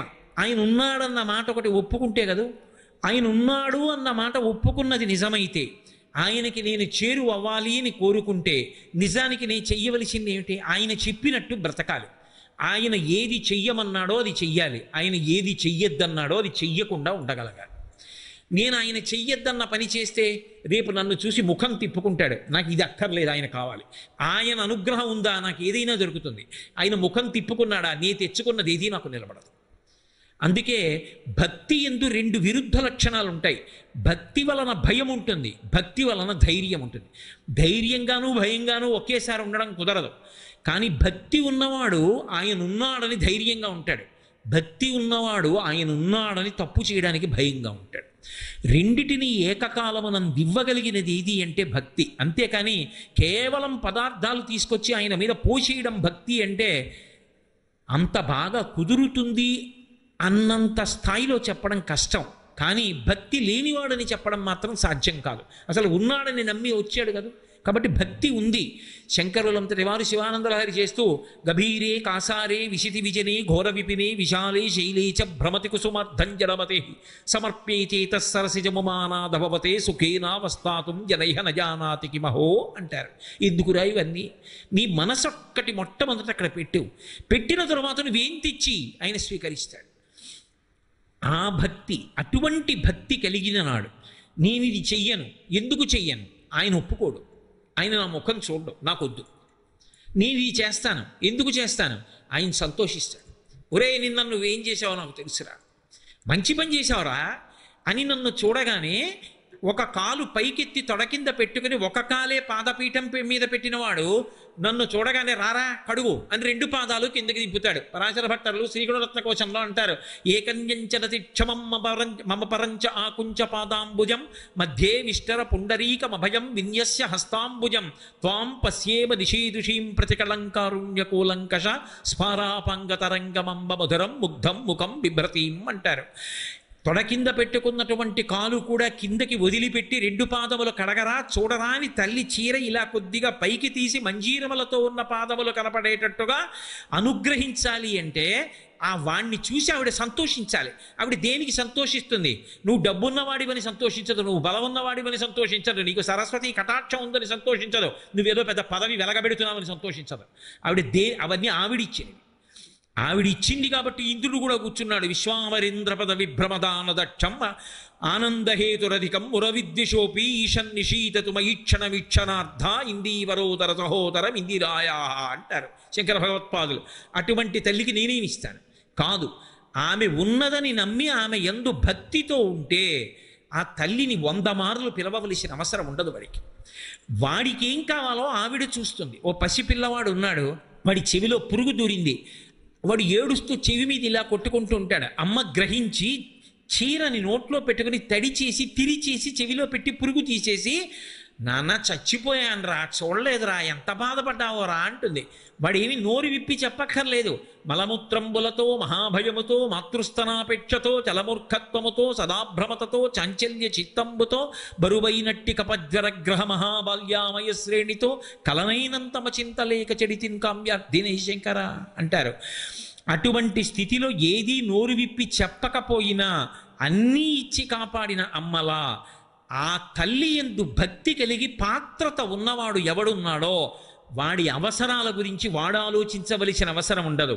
వాడి అవసరం గురించి అమ్మవారు ఆలోచించుకుంటుంటుంది. వాడు నా కొరకు రక్షింపవలయువాడు అన్నారు శ్రీ మహావిష్ణువు అష్టమస్కంధంలో భాగవతంలో. భక్తుడి గురించి ఎవరు ఆలోచిస్తారంటే పరమేశ్వరుడు ఆలోచిస్తాడు. అంతేకాని భక్తుడి గురించి భక్తుడు ఆలోచించుకుంటే ఇక పరమేశ్వరుడు ఎందుకు? పరమేశ్వరుడు భక్తుడి గురించి ఆలోచిస్తుంటాడు నిరంతరం. వీడిని నేను కాపాడుకోవాలి అని తిరుగుతూ ఉంటాడు. అందుకే తన్ను నిశాచరుల్ పొడవ దైత్య కుమారుడు మాటిమాటి కోపన్నగశాయి ఓ ధనుజభంజన ఓ జగదీశ ఓ సర్వాపన్న శరణ్య ఓ అఖిల పావనయంచు నుతించు కానితా కన్నుల నీరుతాడు భయకంప సమేతుడు కాడుభూవర. శూలాలు పెట్టి పొడి చేస్తున్నా, కర్రలు పెట్టి కొడుతున్నా, కత్తులు పెట్టి నరుకుతున్నా అంతటా విష్ణువుని చూసి కీర్తించినటువంటి ప్రహ్లాదుడి యొక్క రక్షణ భారాన్ని ఆయన స్వీకరించాడు తప్ప నన్ను నేను రక్షించుకుంటానని ప్రహ్లాదుడు ప్రయత్నించలేదు. ఆ భక్తి కలిగిన వాడి గురించి ఆ తల్లి ఆలోచిస్తుంది. అటువంటి వాడిని నమస్కారాలు చేయాలి. 1000 నమస్కారాలు చేయడం, సహస్రంతో పూజ చేశాడా, ఇలాంటివన్నీ రావు అక్కడ. సకుర్ణత్వా నత్వా కథమివ సతాం సన్నిధదతే మధుక్షీరద్రాక్ష మధురి మధురీనాహ పణితయ అని శారదా కటాక్షం గురించి అంటారు శంకరులు. శారద ఒకటి, లక్ష్మి ఒకటి కాదు, అన్నీ ఒకటే అని నేను మీకు శ్రీ సూక్తంలో సరస్వతీ స్వరూపం లక్ష్మీ స్వరూపంగా వేదం కీర్తించింది. సిద్ధలక్ష్మీర్ మోక్షలక్ష్మీర్ జయలక్ష్మీ సరస్వతీ శ్రీలక్ష్మీర్ వరలక్ష్మీశ్చ ప్రసన్నా మమ సర్వదా అని అడిగింది. అయినప్పుడు ఆ తల్లికి భక్తి కలిగిన వాడు, ఆర్ద్రత కలిగిన వాడు, ఆ నిజాయితీ ఉన్నవాడు, ఆ ధర్మమునందు అనురక్తి ఉన్నవాడు ఒక్క నమస్కారం చేస్తే చాలు ఆవిడ అనుగ్రహిస్తుంది. ఆ తల్లి అనుగ్రహాన్ని విశేషంగా పొందినటువంటి వాళ్ళ చరిత్రలు చదివితే మనం ముక్కున వేలేసుకుంటాం. వైష్ణవ సంప్రదాయంలో వేదాంత దీశికులని ఒక మహాపురుషులు ఉన్నారు. వారికి నిగమాంత దీశికులు అని పేరు. నిగమములు అంటే వేదములు, నిగమాంతములు అని వేటికి పేరంటే ఉపనిషత్తులు, జ్ఞానభాగములు. అవి ఆయనకి నిగమాంత దేశికులు. దేశికుడు అంటే దారి చూపించువాడు. ఆయన వేదాలని అలా అధ్యయనం చేశారు. వారు ఎంత శక్తివంతులని చెప్తారంటే హయగ్రీవుడితోటి ముఖాముఖి ఆయన మాట్లాడుతుండేవారు. హయగ్రీవుడితో ఈ మాంసనేత్రంతో దర్శనం పొందినటువంటి వారు, ఆయనతో మాట్లాడిన వారు. అంతటి మహాపురుషుడు వేదాంత దేశికులంటే. ఆయన వడకలై అని ఒక ప్రత్యేకమైనటువంటి సంప్రదాయానికి ప్రారంభకులు. అటువంటి వేదాంత దేశికులకి సర్వతంత్ర స్వతంత్ర అని ఒక బిరుదుండేది. శృంగగిరి పీఠాధిపతుల యొక్క బిరుదావళి చదువుతున్నప్పుడు ఇప్పటికీ సర్వతంత్ర స్వతంత్ర అని చదువుతారు. సర్వతంత్ర స్వతంత్ర అన్న బిరుదుకు అర్థం ఏంటంటే వాళ్ళు ఎప్పుడైనా ఏదైనా చెయ్యాలి అనుకుంటే ఇక పక్కకి తిరిగి ఎవరి వంకో తిరిగి ఎవరినో పిలిచి నాకు ఇది కావాలని అడిగి వాళ్ళు ఇచ్చినటువంటి ద్రవ్యంతోటో వాళ్ళు ఇచ్చినటువంటి పదార్థంతోటో కార్యాన్ని ప్రారంభం చేయరు. మరొక సంకల్పాన్ని చేసి ఈశ్వరుడికి చెప్తారు. అంతే, ఈశ్వరుడే అనుగ్రహిస్తాడు, ఆయనే ఇస్తాడు తప్ప వాళ్ళు వేరొకరి దగ్గర చేయి చాపరు. అలా ఆ స్థాయిని పొందితే సర్వతంత్ర స్వతంత్ర అని పిలుస్తారు. వేదాంత దేశికులకి సర్వతంత్ర స్వతంత్ర అని బిరుదు. ఎప్పుడూ కూడా లోకంలో ఒకటి ఉంటుంది, ఒకడు బాగా కీర్తి సంపాదించినటువంటి భక్తుడు ఉన్నాడు అనుకోండి, వాణ్ణి ఎంత అప్రతిష్ట పాలు చెయ్యాలని ప్రయత్నం చేసేటటువంటి వ్యక్తులు కూడా అక్కడే ఉంటారు పక్కన. దీపం కిందే నీడ ఉన్నట్టు భక్తుల జీవితాల్లో ఎప్పుడూ ఆయనని ఎలా అపకీర్తి పాలు చెయ్యాలని ప్రయత్నం చేసేవాళ్ళు ఉంటారు. కానీ భక్తికున్న గొప్పతనం ఏమిటంటే అలా చేసిన ప్రయత్నాల చేత భక్తుల యొక్క వైభవం మరింత శోభిస్తుంది తప్ప వారి యొక్క గొప్పతనం కించిత్ కూడా క్షీణించదు. వేదాంత దేశికుల యొక్క జీవితంలో అదే జరిగింది. వారు సర్వతంత్ర స్వతంత్ర బిరుదులకి అనర్హులు, వారికి ఆ బిరుదు చెందదు అని నిరూపించాలనుకున్నారు. ఆయన పట్ల వైషమ్యభావం పెంచుకొని పెళ్లి కానటువంటి వ్యక్తిని ఒకడిని పిలిచారు. నువ్వు వేదాంత దేశికుల దగ్గరికి వెళ్ళు, నేను బ్రహ్మచారిని, వివాహం కావట్లేదు, నేను ఒక పిల్లని చూసుకున్నాను, ఆ పిల్లని నాకు ఇస్తానన్నారు ధర్మపత్నిగా, కానీ వరకట్నం లేదు ఆ రోజుల్లో. ఆ పిల్ల కుటుంబానికి నేను కొంత ద్రవ్యం ఇవ్వాలి, ఇస్తే ఆమెను నాకు ఇచ్చి వివాహం చేస్తారు. ఒక వ్యక్తి గృహస్థాశ్రమంలోకి ప్రవేశించడం ఎంత అవసరమో, లేకపోతే 3 రుణములు తీరవు. పితృరుణం, దేవరుణం, ఋషి రుణం తీరవు. ఈ 3 రుణములు తీర్చుకోవడానికి గృహస్థాశ్రమ ప్రవేశం చెయ్యవలసిన అవసరం ఎంత ఉంటుందో మీకు తెలుసు. కాబట్టి నాకు మీరు డబ్బిచ్చి వివాహం జరగడానికి అనుగ్రహించవలసింది అని అడుగు. ఆయన ఎవరినైనా పిలిచి ఒరే వాడికి డబ్బు ఇవ్వండ్రా అంటే సర్వతంత్ర స్వతంత్ర బిరుదుకి అనర్హులు కాదు. ఆయనే డబ్బు ఇవ్వాలంటే ఆయన దగ్గర లేదు, ఇవ్వలేడు. ఆయన ఇవ్వలేడు, వేరొకడిని అడగలేడు. వేరొకడిని అడిగితే బిరుదు అనర్హుడు, ఇవ్వలేడు. కాబట్టి బిరుదు విడిచిపెట్టాలి. కాబట్టి నువ్వు వెళ్ళి అడుగు, ధర్మబద్ధం. ఇటువంటి కోరిక కోరితే లేదనడానికి వీల్లేదు. వాడు వెళ్ళి అడిగాడు. ఆయన ఒక్కసారి కళ్ళు మూసుకున్నారు. ఆయనకు అర్థమైంది, నా దగ్గరికి వచ్చి అడిగాడంటే నా యందు శత్రుభావన పెట్టుకున్న వాళ్ళు పంపించారు. ఆయన వెంటనే శ్రీస్తుతి అని లక్ష్మీదేవిని స్తోత్రం చేశారు. లక్ష్మీదేవిని స్తోత్రం చేస్తే అపారమైనటువంటి ధనాన్ని వెంటనే లక్ష్మీదేవి అనుగ్రహించింది. ఆ ధనాన్ని బ్రహ్మచారికి ఇచ్చి ఈ డబ్బట్టుకెళ్ళి వివాహం చేసుకోబోయ్ అన్నారు. మహాత్ముల జీవితాల్లో ఒక్క స్తోత్రం చేస్తే, ఒక్కసారి పిలిస్తే పలికింది లక్ష్మీదేవి. అలాగే విద్యారణ్యుల వారని, ఆయన పేరే విద్యారణ్యులు. అరణ్యము అంటే అందులో లేనిదే ఉంటుంది. అరణ్యము అన్న మాటలోనే అక్కడ అనేకమైన చెట్లు ఉంటాయి, అనేకమైన లతలు ఉంటాయి, అనేకమైన పొదలు ఉంటాయి, మహావృక్షాలు ఉంటాయి, లేనిది ఉండదు. అలాగే విద్య విషయంలో అరణ్యం లాంటి వారు ఆయన. ధర్మశాస్త్రంలో, జ్యోతిష శాస్త్రంలో, వేదాంత శాస్త్రంలో మీరు ఏ శాస్త్రం చెప్పండి, విద్యారణ్యుల వారికి తెలియనటువంటి విషయం లేదు. కారణజన్ముడు మహానుభావుడు, ఇంకొక శంకర భగవత్పాదుల యొక్క అవతారం అది. అటువంటి విద్యారణ్యుల వారు ఒకానొకప్పుడు పరమదరిద్రాన్ని అనుభవిస్తూ బ్రహ్మచారిగా ఉండగా లక్ష్మీదేవి గురించి తపస్సు చేశారు. తల్లి ప్రత్యక్షమైంది. ఏం కావాలని అడిగింది. నాకు అపారమైనటువంటి ధనం కావాలన్నారు. వెంటనే అనుగ్రహించింది, ధనరాశులు పడ్డాయి. ఆవిడంది ఇస్తాను, కానీ ఒక్క నియమం, ఈ జన్మలో నీకు ఇవ్వడం కుదరదు, ఇవి నీకు వచ్చే జన్మలో చెందుతాయి. విద్యారణ్యుల వారు తొందరపడ్డారు. ఇంత తెలివైన వారు ఈ ధనం నాకు కావాలి, ఈవిడ వచ్చే జన్మలో చెందుతుందంటోంది, ఇప్పుడే నేను ఈ డబ్బు తీసుకోవాలి. అందుకే ఆయన ఏం చేశారంటే, అమ్మా నేను సన్యాసం తీసుకుంటున్నాను, ఆపత్ సన్యాసం, ఇప్పుడే ఇక్కడే సన్యసించాను. ఆవిడ నవ్వంది, సన్యాసి డబ్బు ముట్టుకోకూడదు, ఇది పునర్జన్మ, ఇప్పుడు ఈ డబ్బు నీదే, కానీ సన్యాసి డబ్బు ముట్టుకోకూడదు, కాబట్టి ఏం చేస్తావో చెయ్యి. వెంటనే ఆయన సనాతన ధర్మ పరిరక్షణ కొరకు దక్షిణ దేశంలో హంపి విజయనగరం అంటామే, ఆ విజయనగర సామ్రాజ్యాన్ని స్థాపించారు. విద్యారణ్యుల వారు శృంగగిరి పీఠ పరంపరలోని వారు కనుక ఇప్పటికీ కూడా అందుకే కర్ణాటక సింహాసన ప్రతిష్టాపనాచార్య అన్న బిరుదునామాన్ని శృంగగిరి పీఠాధిపతులు వస్తుంటే చదువుతారు బిరుదావళిలో. కర్ణాటక సింహాసన ప్రతిష్టాపనాచార్యుల వారు ఎవరు అంటే విద్యారణ్యుల వారు. ఒకప్పుడు విద్యారణ్యుల వారు స్తోత్రం చేస్తే లక్ష్మీదేవి అనుగ్రహించింది. సకృన్నత్వా నత్వా. ఒకప్పుడు తుండీర మహారాజును అనుగ్రహించింది. కాంచీపురం దగ్గర తొండమండలం అంటారు. ఆ తుండీర మండలం అంతా కూడా అనావృష్టి వచ్చింది, ఎక్కడ తినడానికి మెతుకు లేదు. అటువంటి స్థితిలో ఆయన కామాక్షి పరదేవతని స్తోత్రం చేశాడు, కామాక్షి పరదేవతని వేడుకున్నాడు. కామాక్షి ఒకటి, లక్ష్మి ఒకటి కాదు, కామాక్షి ఒకటి, సరస్వతి ఒకటి కాదు. తత్వం తెలిసిన వాడికి అన్నీ ఒక్కటి, తెలియనంత కాలమే అల్లరంతా ఉంటుంది. అందుకే విమలపటి కమలకుటి పుస్తక రుద్రాక్ష శస్త హస్తపుటి కామాక్షి పక్ష్మలాక్షి కలిత విపంచి విభాసి వైరించి అంటారు. ఆవిడనే సరస్వతీ స్వరూపంగా చెప్తారు. ఆ తల్లి అనుగ్రహాన్ని వేడుకున్నాడు. ఆ తల్లి తుండీర మండలం అంతటా కూడా స్వర్ణ వృష్టిని కురిపించి, స్వర్ణ వృష్టి కురిసింది తుండీర మండలం అంతా. కురిస్తే మూకశంకరులు ఆ తల్లి తుండీర మండలంలో కురిపించినటువంటి కనకవృష్టి గురించి స్తుతి శతకంలో ప్రత్యేకంగా ఒక శ్లోకం చేశారు. కాంచీపురం దగ్గర తొండమండలం అంటారు. ఆ తుండీర మండలం అంతా కూడా అనావృష్టి వచ్చింది, ఎక్కడ తినడానికి మెతుకు లేదు. అటువంటి స్థితిలో ఆయన కామాక్షి పరదేవతని స్తోత్రం చేశాడు, కామాక్షి పరదేవతని వేడుకున్నాడు. కామాక్షి ఒకటి, లక్ష్మి ఒకటి కాదు, కామాక్షి ఒకటి, సరస్వతి ఒకటి కాదు. తత్వం తెలిసిన వాడికి అన్నీ ఒక్కటి, తెలియనంత కాలమే అల్లరంతా ఉంటుంది.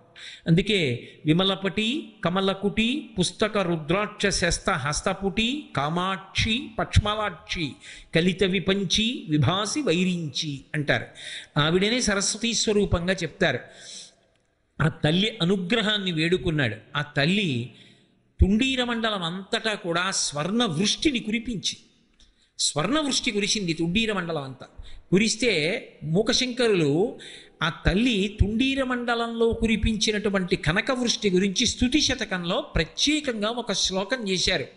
అందులో ఆయన ఒక మాట అంటారు, ఖండీకృత్య ప్రకృతి కుటిలం కల్మషం ప్రాతిభశ్రీ అని.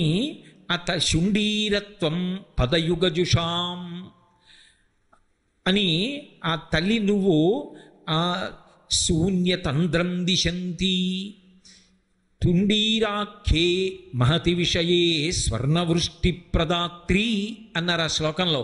తుండీరాఖ్యే అంటే తొండమండలంలో తుండీర మండలంలో స్వర్ణవృష్టి ప్రదాత్రి, నువ్వు బంగారు వాన కురిపించావు, కురిపించి ఆ మండలాన్నంతటినీ కూడా ఉద్ధరించావు. కామాక్షి పరదేవతా స్వరూపం లక్ష్మీ స్వరూపాన్ని పొంది అనుగ్రహించి. అందుకే 4వ పాదం దగ్గరికి వచ్చేటప్పటికి చండీదేవి అంటూ పిలుస్తూ కలయతిరతిం చంద్రచూడాల చూలి అని పిలిచారు. ఆ తదియనాడు ఉండేటటువంటి చంద్రరేఖని కిరీటంలో ధరించినటువంటి ఓ చండీపరదేవత, ఓ కామాక్షి, మా భయాలు పోగొట్టి మా తమోగుణాన్ని హరించి ఉత్సాహాన్ని నింపి లక్ష్మివై తుండీర మండలం అంతా కూడా కనకవృష్టిని కురిపించావమ్మా అని మూకశంకరుడు స్తుతి శతకంలో ఈ శ్లోకంతో కీర్తించారు. ఒకప్పుడు కామాక్షి పరదేవత లక్ష్మీ స్వరూపయ్యి ఆమె తుండీర మండలాన్నంతటినీ కూడా తుండీర మహారాజు చేసినటువంటి వేడుకోలుకి అనుగ్రహించి వర్షాన్ని కురిపించింది. అందుకే ఇప్పటికీ మీరు కాంచీపురంలో కామాక్షి దేవాలయానికి వెడితే అమ్మవారి యొక్క ఉత్సవమూర్తి ఉంటుంది, ఉత్సవ కామాక్షి అని. అమ్మవారి ఎదురుగుండా అరుగు మీద నిలబడితే ఎదురుగుండా చూస్తే లోపల మూల కామాక్షి, కామాక్షి మూర్తి ఉంటుంది. పక్కన తపో కామాక్షి, ఒంటికాలు మీద నిలబడి తపస్సు చేస్తున్న కామాక్షి. వెనక్కి తిరిగి చూశారనుకోండి విమాన కామాక్షి, కుడిపక్కకి చూశారనుకోండి ఉత్సవ కామాక్షి. ఆ మూర్తి శుక్రవార మంటపంలోకి వస్తుంది, ఆవిడ తిరుగుతుంది, అందుకని ఉత్సవ కామాక్షి. ఇలా ఎడం పక్కకి తిరిగారనుకోండి తుండీర మహారాజు ఉంటాడు. ఇప్పటికీ నందికి శివుడికి మధ్యలోకి ఎలా వెళ్ళరో తుండీర మహారాజుకి ఉత్సవ కామాక్షికి మధ్యలో నిలబడి నమస్కారం చేయరు. ఆయన వైపుకి పృష్ఠభాగం పెట్టి ఈవిడ వైపుకి తిరిగి నమస్కారం చేయరు. ఎందుకంటే తుండీర మహారాజుని అంత గొప్పగా అనుగ్రహించింది, ఒక కొడుకులా చూసింది ఆవిడ. నేను ఇద్దరి మధ్యలోకి కూడా వెళ్ళరు.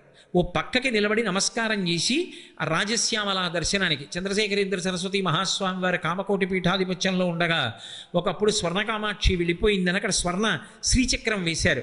ఆ స్వర్ణ శ్రీచక్రం ఉన్న దగ్గరికి వెళ్ళేటప్పుడు అరుగు పక్క నుంచి జాగ్రత్తగా వెళ్ళిపోతారు తప్ప అసలు తుండీర మహారాజుకి కామాక్షికి మధ్యలోంచి కూడా నడవరు. ఒకప్పుడు తుండీర మండలంలో వర్షాన్ని కురిపించింది. అలాగే ఆ తల్లి శంకర భగవత్పాదులు చేసినటువంటి కనకధారా స్థవానికి అనుగ్రహించి 1 గంట 48 నిమిషముల సేపు స్వర్ణ ఉసిరికలు కురిపించింది. ఒకానొకప్పుడు శంకరాచార్యుల వారు బ్రహ్మచారిగా ఉన్న రోజుల్లో భిక్షాటన చేయడానికి వెళ్ళారు. ఆశ్చర్యం ఏమిటంటే శంకరాచార్యుల వారు ఇంకా సన్యాసాశ్రమ స్వీకారం కూడా చేయలేదు, బ్రహ్మచారిగా ఉన్నారు. గురువుగారి దగ్గర శాస్త్రం చదువుకుంటున్నారు. శాస్త్రం చదువుకుంటున్నటువంటి రోజుల్లో ఆ రోజుల్లో ఉన్న సంప్రదాయాన్ని బట్టి భిక్షకి వెళ్ళి అన్ని ఇళ్ల దగ్గర భిక్షాటన చేసి తీసుకురావాలి. ఒక పేద బ్రాహ్మణి ఇంటి ముందు నిలబడ్డారు. గృహస్థాశ్రమంలో ఉన్న వ్యక్తికి ధనం యొక్క అవసరం ఎక్కువ ఉంటుంది అని ప్రతిపాదన చేస్తూ మొదలుపెట్టారు. బ్రహ్మచారి సన్యాసి ఇద్దరూ కూడా గృహస్థు యొక్క ఇంటి ముందు నిలబడి భిక్ష అడుగుతారు. అసలు గృహస్థాశ్రమంలో ఉన్నది ఎందుకు అంటే ప్రధానంగా 3 పనులు చేయడానికి: బ్రహ్మచారికి సన్యాసికి భిక్ష పెట్టడానికి, ఇంటికొచ్చినటువంటి అతిథిని ఆదరించడానికి, 3 రుణములు తీర్చుకోవడానికి. ఇవి 3 ప్రధాన ప్రయోజనాలు గృహస్థాశ్రమానికి. ఇంటి ముందుకొచ్చి బ్రహ్మచారి నిలబడ్డాడు. బ్రహ్మచారి నిలబడి భవతి భిక్షాందేహి అన్నాడు. ఎవరు ఆ వచ్చినవాడు? సామాన్యుడు కాడు, కైలాస శంకరుడు కాలడి శంకరుడిగా వచ్చాడు.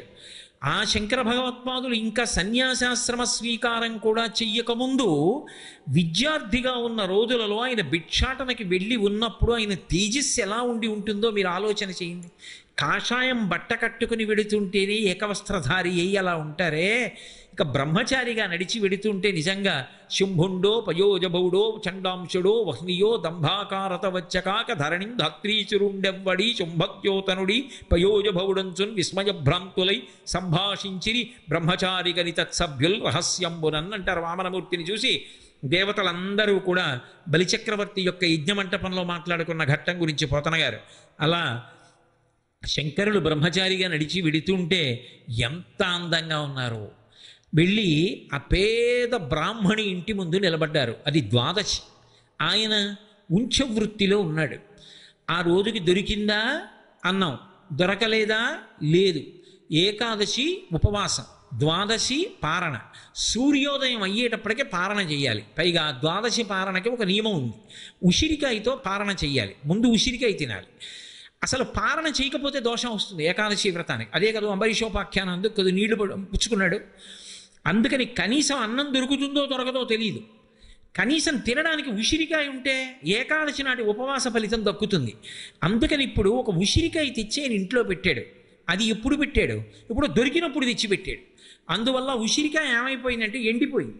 ఆ ఎండిపోయినటువంటి ఉసిరికాయ ఒక్కటి ఇంట్లో ఉంది. ఇప్పుడు ఈ పేద బ్రాహ్మణి ఇంటి ముందుకెళ్ళి బాలశంకరులు నిలబడ్డారు. బ్రహ్మచారి భవతి భిక్షాందేహి అన్నారు. ఆ తల్లి బయటికి వచ్చి చూసింది. మహాతేజోవంతుడు నమఃకపర్దినీచ వ్యుక్త కేశాయ చ, పెద్ద జటాజూటంతో ఉన్న పరమశివుడు సన్యాసాశ్రమంలో బోడిగుండుతో శంకరాచార్యుల వారిగా వచ్చాడు కదూ, అది శివతేజస్. పెద్ద జటాజూటంతో ఉన్న పరమశివుడు సన్యాసాశ్రమంలో బోడిగుండుతో శంకరాచార్యుల వారిగా వచ్చాడు కదూ, అది శివతేజస్. చూసింది. అయ్యయ్యో, ఇంటి ముందు బ్రహ్మచారి నిలబడ్డాడు. ఈ బ్రహ్మచారికి ఏదో ఒకటి వేయకపోతే ఆశ్రమం వ్యర్థమైపోతుంది. ఎందుకున్నట్టు గృహస్థాశ్రమంలో, కాబట్టి ఏదో ఒకటి వెయ్యాలి. పాపం ఆ తల్లికి ఏమి వేద్దామన్నా ఇంట్లో ఏమీ కనపడక కళ్ళంబట నీళ్ళు వచ్చాయి. ఆమె కన్నుల నుండి పడినటువంటి బాష్పధార కనకధారకి ప్రాతిపదిక. అందులో 3 దయాధారలు కలిస్తే కనకధార. ఏవా 3 దయాధారలు? ఒకటి లక్ష్మీదేవత యొక్క దయాధార. శంకర భగవత్పాదులు ఈ లోకాన్నంతటినీ అనుగ్రహించాలని కనకధారాస్తవం చేశారు. అందుకని శంకరుల దయాధార. అయ్యో, బ్రహ్మచారి వచ్చాడు, ఏదో ఒకటి పెట్టాలనుకున్నటువంటి ఆ పిచ్చి తల్లి పేద బ్రాహ్మణి యొక్క దయాధార. 3 ధారల యొక్క పేమిక కనకధార. అప్పుడు ఆ తల్లి కన్నుల నీరు పెట్టుకుంది. అయ్యో, ఏమివ్వడానికి లేదే, ఉన్నదొక్క ఉసిరికై, ఇప్పుడు ఆ ఉసిరికాయ కానీ ఇచ్చేస్తే, భర్త రిక్తహస్తాలతో ఇంటికి వస్తే ద్వాదశి పారణ కూడా జరగదు. అయినా బ్రహ్మచారిని రిక్తహస్తాలతో పంపించడం కన్నా ఈ ఉసిరికాయ అతనికి ఇచ్చేయడం మంచిది అనుకుని గబగబా ఉసిరికాయ తెచ్చి ఆయన జోలులో వేసేసి, శంకరులు గమనించారు. ఆమె పేదరికాన్ని, ఆమె కళ్ళలో నీళ్లని చూశారు. వెంటనే ఆయన లక్ష్మీదేవిని ఉద్దేశించి స్తోత్రం చేశారు. వందే వందారు మందారమిందిరానంద కందళం అమందానంద సందోహ బంధురం సింధురాననం అంగం హరేహ పులకభూషణమాశ్రయంతి భృంగాంగణేవ ముకుళాభరణంతమాలం అంగీకృతాఖిల విభూతిరపాంగలీలా మాంగల్యదాస్తు మమ మంగళదేవతాయాః. అసలు బాలశంకరుల కవితా ప్రౌఢిమ అద్భుతం. లక్ష్మి అంటే చూపులతో కదూ ఆవిడ అనుగ్రహం అంతా, స్తోత్రం అంతా ఆవిడ చూపులి. అసలు ఆ చూపుల మీద శంకరాచార్యుల వారు అసలు 5 సంవత్సరముల వయసున్న పిల్లవాడు ఇంత గాంభీర్యమైనటువంటి స్తోత్రాన్ని ఇంత గొప్పగా ఎలా అల్లాడో, ఎలా చెప్పాడో ఆశ్చర్యంగా ఉంటుంది. శంకరాచార్యుల వారి జీవితంలో వారు చేసిన మొట్టమొదటి స్తోత్రం ఎవరి మీద అంటే లక్ష్మీదేవి మీద చేశారు. ఆయన లక్ష్మీదేవిని ఉద్దేశించి ఆవిడ చూపుల వైభవాన్ని వర్ణిస్తారు. అస్తమానం ఏదో అమ్మ నీ చూపు దరిద్రాన్ని పోగొడుతుంది, నీ చూపు దరిద్రాన్ని పోగొడుతుంది అంతేకాదు, ఒక్కొక్క శ్లోకంలో ఆయన వర్ణించినటువంటి తీరు పరమాద్భుతం. ముగ్ధా ముహుర్విదధతి వదనే మురారేః ప్రేమత్రపా ప్రణిహితాని గతాగతాని మాలాదృశోర్మధుకరీవ మహోత్పలేయ సామే శ్రియం దిశతు సాగర సంభవాయాః అంటారు. ముగ్ధా అని మొదలు పెడతారు. క్షీరసాగర మథనం జరిగినప్పుడు పుట్టినటువంటి లక్ష్మీదేవి గురించి వర్ణిస్తున్నారు. ఆమె పాలసముద్రంలోంచి పైకొచ్చి ఆలోచించిందిట. ఆవిడ ఆలోచించినప్పుడు ఏదో పేర్లు చెప్పలేదు. ఒక ఆయన మెడలో వేస్తే ఐదోతనం ఎప్పుడూ ఉంటుందని చెప్పడం కష్టం. అంటే కాలంలో శాశ్వతంగా ఉండేవాళ్ళు కారు కదా అందరూ. ఒక ఆయనకి దగ్గరగా వెళ్ళడానికి ఉండదు, వేడి ఎక్కువ, ఆ స్వభావం చెప్పడంలోనే మీకు తెలిసిపోతూ ఉంటుంది. ఒక ఆయన ఒక చోట ఉంటాడని నమ్మకం లేదు, చంచలత్వం. ఒక ఆయనకి కామం అధికం. ఇలాంటి వాళ్ళందరికీ ఇల్లాలని అవడం ఏమిటి? అసలు దయకి లాలిత్యానికి స్థానమైనటువంటి వాడు, ఎప్పుడూ కూడా మందబుద్ధి లేనివాడు, నిత్య చైతన్య స్వరూపుడు, ఆర్తులను ఆదుకునేవాడు. ఈయన మెడలో వైజయంతి మాల వేస్తానని తన మెడలో మాల తీసి విష్ణువు యొక్క మెడలో వేసింది ఆవిడ. అప్పుడు ఆ మెడలో వేసినప్పుడు చుట్టూ దేవతలందరూ ఉన్నారు. ఆయనని వరించింది. ఆయన్ని చూడాలని ఉంటుందా ఉండదా? ముగ్ధ అంటే ఇంకా అంత ధైర్యంగా భర్త వంక చూడడానికి సిద్ధపడగలిగినంత స్థితిని పొందినది కాదు. కొత్తగా ఇప్పుడే మెడలో మాల వేసింది, కానీ ఆయన్ని చూడాలని కోరికుంది. స్వతంత్రించి చూస్తే ఇంతమంది చూసి ఎలా చూస్తోందో చూడు, ఇప్పుడు మాలేసిందో లేదో అంటారు. అందుకని కొంచెం సిగ్గుంది, కానీ చూడకుండా ఉండలేని తనం ఉంది. అందుకని ముగ్ధా ముహుర్విదధతి వదనే మురారేః ప్రేమత్రపా ప్రణిహితాని గతా అగతాని. ఆమె ఇలా చూస్తోంది విష్ణువు వంక, కానీ విష్ణువు తనని చూస్తారేమో, ఒకవేళ చూస్తే తాను ఆయనని చూస్తున్నానన్న విషయం ఆయనకి తెలిసిపోతుందేమో, లేదు చుట్టూ ఉన్న వాళ్ళు ఎలా చూస్తోందో చూడని తను చూస్తున్నానన్న విషయం చూసేస్తారేమో. అందుకని చూసి చూడనట్టు చూసి చూపులు వెనక్కి తీసుకుంటోంది. అవి ఎలా ఉన్నాయంటేట, ఆ చూపు వెళ్ళి ఆయన మీద పడి వెనక్కి వస్తుంటే అవి మాలాదృశోర్ మధుకరీవ మహోత్పలేయ, తుమ్మెదల మాల కట్టినట్టు ఉన్నాయిట ఆ చూపులు. అలా ఆవిడ చూస్తుంటే ఆఖరికి ఆయన చూడకుండా ఎలా ఉంటాడు, ఆయన ఇలా చూశాడు. ఆయన ఈవిడ్ని చూశాడు. ఈవిడ చూస్తోందన్న విషయం ఆయనకి తెలిసిపోయిందని సిగ్గుతో తలంచుకుంది. అబ్బో, లీలాశకుడు కృష్ణకర్ణామృతంలో ఇంకో పరమాద్భుతం చేశాడు. ఇదో రుక్మిణీ కృష్ణులకి వివాహం జరుగుతోంది, మధ్యలో తెరబట్టారు. ఏదో మధ్య మధ్యలో ఆయన గాంభీర్యంగా తలెత్తి ఓసారి అలా అందరి వంక చూసినట్టు చూసి రుక్మిణీదేవి వంక చూస్తున్నాడు. ఆయన కోరిక ఏమిటంటే రుక్మిణీదేవి కూడా తన వంక చూస్తే బాగుండని. ఆవిడ ఇలాగే కూర్చుంది తలంచుకుని. ఆవిడ చూడలేదు. ఎంత పెళ్లి చేయించే బ్రహ్మస్థానంలో ఉన్నవాడైనా ఏదో బడలిక పక్కకి వెళ్ళడం, ఏదో వస్తువు తేవడం ఉండదండి. ఆ బ్రహ్మస్థానంలో ఉన్న ఆయన లేచి అలా వెళ్ళాడు. ఈయనేం చేశాడంటే రుక్మిణి అన్నాడు. ఆవిడ ఇలా తలెత్తి, ఇందాకడి నుంచి చూస్తున్నాను చూడమే ఒక్కసారి కూడా అన్నాడు. ఆవిడంది, నేను ఇలా చూస్తే బాగుండదని మెడలో పతకం వేసుకొని అందులో మీ ప్రతిబింబాన్ని ఇలా చూస్తున్నాను, సిగ్గుతో ఏం తలంచుకోలేదని. వాళ్ళిద్దరి యొక్క గొడుసుతనాన్ని చెప్పాడు లీలాంశకుడు. అలా ముగ్ధా ముహుర్విధదతీవతనే మురారే ప్రేమత్రప ప్రణిహితాని గతా గతాని మాలాదృశోర్మధుకరీవ మహోత్పలేయా సామే శ్రియం దిశతు సాగర సంభవాయా. ఆ చూపు ఉందే అమ్మా, అది శ్రీ మహావిష్ణువుకి సంతోషాన్ని ఇస్తుంది.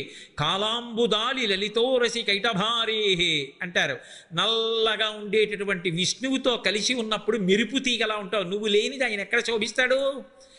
అసలుట విచిత్రం ఏమిటంటే, ఆయన చేసినటువంటి సృష్టి రచన అంతా చేసేసి చూపులతో కదు చేస్తాడు. ఆయన ఏం కష్టపడి తాపి మీ స్త్రీలు అన్నీ పట్టుకొచ్చి ఏం చేయడు. అందుకే కదా పోతన గారు భాగవతం ప్రారంభిస్తూ శ్రీకైవల్య పదంబు చేరుటకునై చింతించదన్ లోకరక్షైకారంభకు భక్తపాలన కళా సౌరంభకు దానవోద్రేక స్తంభకు కేళిలోల విలస దృగ్జాల సంభూత నానా కంజాత భవాండ కుంభకు మహానందాంగనా ఢింబకున్ అంటారు. కేవలము తన చూపుల చేత సమస్త బ్రహ్మాండములను సృష్టించి అన్నీ బాగా సృష్టించానా అంటే ఎవరి వంక చూస్తాడంటేట, ఒక్కసారి లక్ష్మీదేవి వంక చూసి ఆవిడ్ని అని అడుగుతాట, ఎలా ఉన్నాయి బ్రహ్మాండాలు, బాగా సృష్టించానా అంటాడు తన చూపుల చేత. ఆవిడ శ్రేయసే మేస్తు భూయ శ్రియై సమస్త చిరవిధాన వ్యసనం హరే అంగీకారభిరాలోకై సార్థయన్యై కృతోంజలి. ఆవిడ వంకిలా చూస్తే ఆవిడిలా చూసి అంటే చాలట, సార్థయన్యై కృతోంజలి. అబ్బా నేను చేసిన పని చాలా బాగుంది. చిత్రం ఏమిటంటే, లక్ష్మీదేవి గురించి స్తోత్రం చేస్తున్నప్పుడు చాలా పొంగిపోయేవాడు ఎవరంటేట శ్రీ మహావిష్ణువు. ఆయన కవచాన్ని భేదించడం ఎవరికి సాధ్యం కాదు. రాక్షసులు కూడా ఆయన కవచాన్ని భేదించరు. కానీ 100 కవచాలు కట్టు కూర్చుంటాట. ఎందుకు కూర్చుంటాడంటేట, ఏమో ఎప్పుడు ఏ సాధు పురుషుణ్ణి బాధ పెట్టడానికి ఏ రాక్షసుడు వస్తాడో. అకస్మాత్తుగా ప్రహ్లాదుణ్ణి ఏడిరా ఎక్కడున్నాడు విష్ణు అని అడగల హిరణ్యకశిపుడు. అందుకని ఎవరితో యుద్ధానికి వెళ్ళాలో అని 100 కవచాలు కట్టుకుంటాట. ఈ 100 కవచాల్లో ఒక్క కవచం పిట్లిపోయేటట్టుగా చెయ్యగలిగినటువంటి శత్రువు ఉండడు. కానీ 100 కవచాలు పిట్ల కొట్టగలిగిన వాడు ఎవరంటే లక్ష్మీదేవి భక్తుడు పిట్ల కొట్టేస్తాడు. ఆయన వలన ఈ 100 కవచాలు బద్దలైపోతాయట. ఎందుకు బద్దలైపోతాయో తెలుసా? శ్రియశ్రీ శ్రీరంగేశయతవచ హృద్యాం భగవతీం శ్రియం తత్వో పుచ్చై ప్రణామ శృణుతరాం దృశౌతే భూయాస్తాం సుఖతరళతారే శ్రవణత పునః హర్షోత్కర్షాత్ స్ఫుటత భుజయో కంచుక శతం అన్నారు. లక్ష్మీదేవి గురించి చెప్తుంటేట, ఆవిడ యొక్క గొప్పతనాన్ని చెప్తుంటే, అబ్బా మా ఆవిడ ఇంత గొప్పదని సంతోషపడిపోయి ఇలా ఇలా పొంగిపోతుంటే కవచాలన్నీ పిట్లిపోతాయిట. ఆయన కవచాలు పిట్ల కొట్టగలిగిన వాడు ఎవరంటే ఒక్క భక్తుడే. అది కూడా ఎవరు? లక్ష్మీదేవి భక్తుడు విష్ణువు యొక్క 100 కవచములు బద్దలయ్యేట్టు చేయగలడు. అలా ఆయనని కూడా సంతోషపెట్టగలిగిన తల్లి ఎవరంటే ఆ తల్లి ఒక్కతే, ఆమెయే సంతోషపెట్టగలదు. అటువంటి తల్లివి అమ్మా, నువ్వు ఈ బ్రాహ్మణి వెనక్కి రండి. శంకర భగవత్పాదులు చేస్తున్న కనకధార. వృద్ధ బ్రాహ్మణి, పేద బ్రాహ్మణి, ఈమెకి ఎందుచేతమ్మా ఇంత కష్టపెట్టావు? నువ్వు దయాస్వరూపిణివి కదా, అపారమైన ప్రేమ కదా, లోకమాతవి కదా, ఎందుకమ్మా ఈవిడికి ఐశ్వర్యం ఇవ్వవు? ఎందుకమ్మా కడుపు నిండా అన్నం ఇవ్వవు? అడిగితే లక్ష్మీదేవి కనపడి చెప్పింది, శంకర ఇవ్వడం కుదరదు, ఈమె గత జన్మలో ఇలా పెట్టినది లేదు. ఇంత ఉంటే అది ఎంతైనా కానీ ఇంత పుణ్యం కనీసం ఆ భక్తితో ఒప్పుకోలు ఉంటే చాలు. శ్రీశైలేజు భజింతునో యభౌ కాంచీనాథు సేవింతునో కాశీవల్లభు కల్వబోధన మహాకాళేషు సేవింతునో నా శీలం బడువైన మేరువణుచున్ రక్షింపవే నీ కృపా శ్రీ శృంగార విలాసహాసములచే శ్రీకాళహస్తీశ్వర అంటాడు ధూర్జటి. అలా చిన్న పుణ్యం చేసింది లేదు, ఎలా ఇవ్వమంటావు ఐశ్వర్యం? పెట్టింది లేదు కాబట్టి ఇప్పుడు నేను పెట్టడానికి అవకాశం లేదు, దరిద్రం అనుభవించవలసింది. కర్మ సిద్ధాంతానికి ప్రాణం పోశారు శంకర భగవత్పాదులు. అక్కడ చేసుకున్నది లేని నాడు అనుభవించడానికి అవకాశం ఉండదు. ఈ జన్మతో సరికాదుగా, ఈ జీవుడు మళ్ళీ ఇంకో శరీరంలో కెడతాడుగా, అక్కడ భార్య ఉంటుంది, బిడ్డలు ఉంటారుగా, ఇంట్లో ఉన్న వాళ్ళందరితో పాటు వాణ్ణి కూడా లెక్కలో పెట్టుకోవాలిగా. కొడుకు గురించి ఆలోచించావు మంచిదే, కోడల గురించి ఆలోచించావు మంచిదే, మనవల గురించి ఆలోచించావు, కూతురు గురించి, అల్లుడు గురించి, భార్య గురించి, పక్కింటి వాళ్ళ గురించి, అందరి గురించి ఆలోచించావు మంచిదే. నీ జీవుడి గురించి వాడు తరించడానికి ఇలా పెట్టింది ఏదో ఉండాలిగా. ఇలా పెట్టాలి, లేకపోతే ఏదో సేవ చెయ్యాలి, ఏదో పుణ్యం చెయ్యాలి. ఏదీ చెయ్యకపోతే వీడు ఎలా తరిస్తాడు? వీడు పాడైపోడు. ఉద్ధరేణ ఆత్మనాత్మానం, నిన్ను నువ్వు ఉద్ధరించుకోవాలి, ఎవడు ఉద్ధరిస్తాడు? అందుకే చేసినది లేదు శంకర, ఎలా ఇమ్మంటావు ఐశ్వర్యం? కుదరదు. శంకర భగవత్పాదులు ఒక అద్భుతమైన శ్లోకం చెప్పారు. దద్యా దయానుపవనో ద్రవిణాంబుధార అస్మిన్న కించన విహంగ శిశవిషణ్ణే దుష్కర్మ ఘర్మమపనీయ చిరాయ దూరం నారాయణ ప్రణయినీ నయనాంబువాహ. నిజమేనమ్మా, ఈవిడ దుష్కర్మ చేసింది, మంచి పని చేయలేదు. కానీ నువ్వు నయనాంబువాహ, నీ కంటి చూపు అనేటటువంటి మేఘం చేత, గాలి చేత ఈమె దుష్కర్మ అనేటటువంటి వేడిని దూరంగా తొలగగొట్టి అమ్మా ఈమెకి ద్రవిణాంబుధార, అదే కనకధార. అంబుధార అంటే మేఘము నుంచి పడేటటువంటి వర్షం. ఏ వర్షం పడాలి? ద్రవిణాంబుధార. ఈవిడికి బంగారు వర్షం కురిపించమ్మా, అనుగ్రహించమ్మా ఈవిడ్ని. ఎందుకు ఇవ్వాలంటావా అమ్మా? ద్వాదశి ఉన్నదొక్క ఉసిరికై. అయ్యో, ఇంటి ముందు బ్రహ్మచారి నిలబడ్డాడు అని చెప్పి ఏమీ ఇవ్వకపోతే గృహస్థాశ్రమం యొక్క ప్రధాన ప్రయోజనమే పాడైపోతోందని తెచ్చి నా చేతిలో వేసేసింది కదమ్మా. అంటే శృతి ప్రమాణాన్ని అంగీకరించి తెచ్చి వేసింది కదమ్మా. అంటే నీ ఎందు భక్తి ఉన్నది కదమ్మా. ఎప్పుడో తప్పు చేసిందంటావే, ఇప్పుడు నా చేతిలో వేసిన ఉసిరికాయని అడ్డు పెట్టి ఇవ్వలేవా?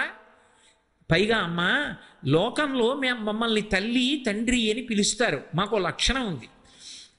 ఎంత గడుసుతనం అండి శంకరులది.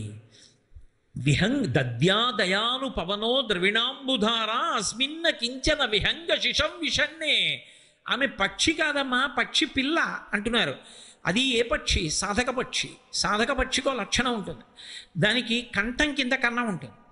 మనం ఏమన్నా దాని కంఠంలో పోసే ప్రయత్నం చేసామనుకోండి, కంఠంలోంచి కారిపోతుంది. దానికి కడుపు నిండాలంటే ఒకే ఒక్క మార్గం ఉంటుంది. మేఘం వచ్చి మేఘంలోంచి వర్షం పడాలి. పడితే అది ఆకాశంలో ఎగురుతూ వంకరగా తిప్పి తానే పుచ్చుకుంటుంది. పుచ్చుకున్నప్పుడు ఏమవుతుందంటే అది లోపలికి జారుతుంది. అది ఒక్క వర్షధార చేత పోషింపబడాలి తప్ప అది ఏ కారణం చేత కూడా ఇతరులు పోషించడం సాధ్యం కాదు. వాడో వీడో ఇస్తే పోయే దరిద్రం కాదమ్మా. చేసినటువంటి పాపకర్మ పోగొట్టి నువ్వు అనుగ్రహించాలి. అందుకనమ్మా, చేసిన తప్పులు మన్నించి అనుగ్రహించమ్మా. అమ్మా, లోకంలో సామాన్యమైన తల్లులు తండ్రులే పిల్ల ఏడిస్తే చూడలేరు ఆకలితో. అది విహంగ శిశం విషణ్ణే. పక్షులకు ఆకలి ఎక్కువ, గంధర్వులకు కామం ఎక్కువ, సర్పములకు భయం ఎక్కువ, రాక్షసులకు కోపం ఎక్కువ. ఒక్కొక్క జాతికి ఒక్కొక్క లక్షణం. పక్షి పిల్ల మరీ ఆకలి ఎక్కువ, అది స్వతంత్రంగా సంపాదించుకోలేదు. తల్లి వెళ్ళి తీసుకొచ్చి పెట్టాలి. ఎవరా తల్లి? నువ్వే. లోకములకు తల్లివి. నువ్వు గతంలో పాపం చేసావు, నీ నోట్లో నేనేం పెట్టను నువ్వు భీష్మించి కూర్చుంటే, అమ్మా మేమే పిల్ల ఏడిస్తే పెడతాం, లోకములను కన్న తల్లివి పాపం చేసిందని పెట్టవా? కురిపించమ్మా దయతో.